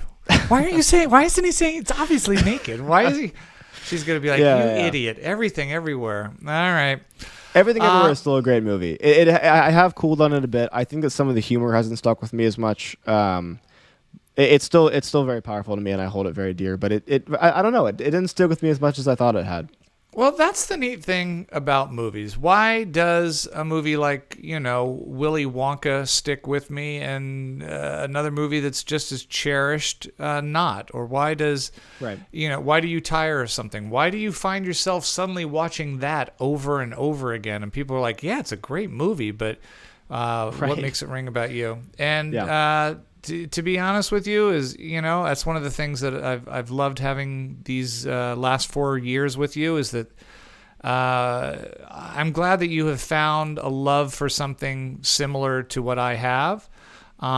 It's not necessary for me to love you any more than I do, but it's a neat thing to know that we have in common and that we could look at each other and go, do you want to go see a movie? And we could both walk out and either shake our heads or disagree or whatnot. But to be honest with you, did you think when we started this podcast that we would disagree more? I feel like we have, for the most part. Yeah, there was a few big ones that we didn't really agree on, but overall it was pretty. We did find a lot. It is funny because I have friends that follow you or watch this podcast or whatever, and sometimes they'll get a text being like, oh, your dad really likes Sing Sing. That's pretty cool. Like, I don't think my dad would have liked that. You know what I mean? Or just things like that, where it's like, yeah, he did like Sing Sing, or things like that. So we found a lot of common ground. I was surprised. I thought, now let's be honest with you. I didn't watch all of the more obscure art house stuff that you did, and you certainly didn't take in all the Blumhouse movies that I, for some ridiculous reason, continue to torture myself with over the years. But it's been an absolute blast, buddy. And I think we should Well, here's the thing. Him and I get to talk movies all the time anyway, so maybe we'll just I'll hide a recorder and we'll put that up on the internet somewhere. Yeah, we'll find it. Finally, for you guys who did listen and did send in suggestions over the years and did support us in any way, that is awful, awful sweet of you. Again, I don't think Jackson and I ever entered this endeavor as anything more as just a fun side project, excuse for us to talk and to catch up. And to be honest with you, it's been very cathartic for me as well. There's been days where I'm like, you know what? I just need to sit down and talk about dumbass movies with my son for a couple hours. So thanks for listening. And then finally, one very last thing, and then I'll let Jackson sign it off. I am very, very excited about this. I know it may sound like, oh, they're letting it go. It's something. Actually, I'm excited because I know as this little chapter ends for Jackson, he's getting ready to open up a brand new one, and I'm glad that he's entering into it wholeheartedly. I just saw some of his work screened recently up on the big screen. I'm going to be seeing more in the weeks to come. And I got to tell you, the kid has got it. So I don't know if it's whatever it's going to be, whether it's you lighting a bar of soap for a spot or a castle in Ireland for a major motion picture. He's the guy, and he knows what he's doing. He's got an incredible eye, and you're quite a gift. That's too sweet. Quite a gifted artist. I'm very proud of you. Yeah, thank you so much. You're welcome, buddy. With that said, any parting words, Mr. Burns, to our peeps? No, I mean, just what you said. Thank you for watching. I mean, the feeling's mutual. This has been, I mean, it's just so odd because I'm like signing off, but I'll see you in 2 days probably. Probably. You know? I'm probably going to FaceTime him. It's not like, trust me, he's not in Europe. I mean, I'm not going anywhere. He's here. No, this has just been so fun, and it's been really great too. I get a place to verbalize. I don't get to talk about these movies with everyone, so it's nice to just have a place to sit down and be like, oh, here's everything that I've seen, and here's what I think about it. Because sometimes it helps to flesh out your thoughts on these things. Sometimes my opinions change halfway through. The amount of times I've changed a score in the middle of me talking about it subliminally while we're conversing about it has been way more than I can count. So, yeah. Thank God I talked to you out of Wicked for makeup. Right. So, I mean, you can look forward to that. Yeah, and we'll update you guys on how the Oscars go. You'll know, because I'm sure you'll post about it immediately when I lose. But it's, I'm constructing something on my phone as we speak. All right, everybody, keep following us on social media. Thank you so much. And if you disagree with anything we said for our favorites or our picks, well, fuck off. At this point, it has no effect on us. We love you anyways. All right. Absolutely. Love you, buddy. Love you too. Bye, everyone.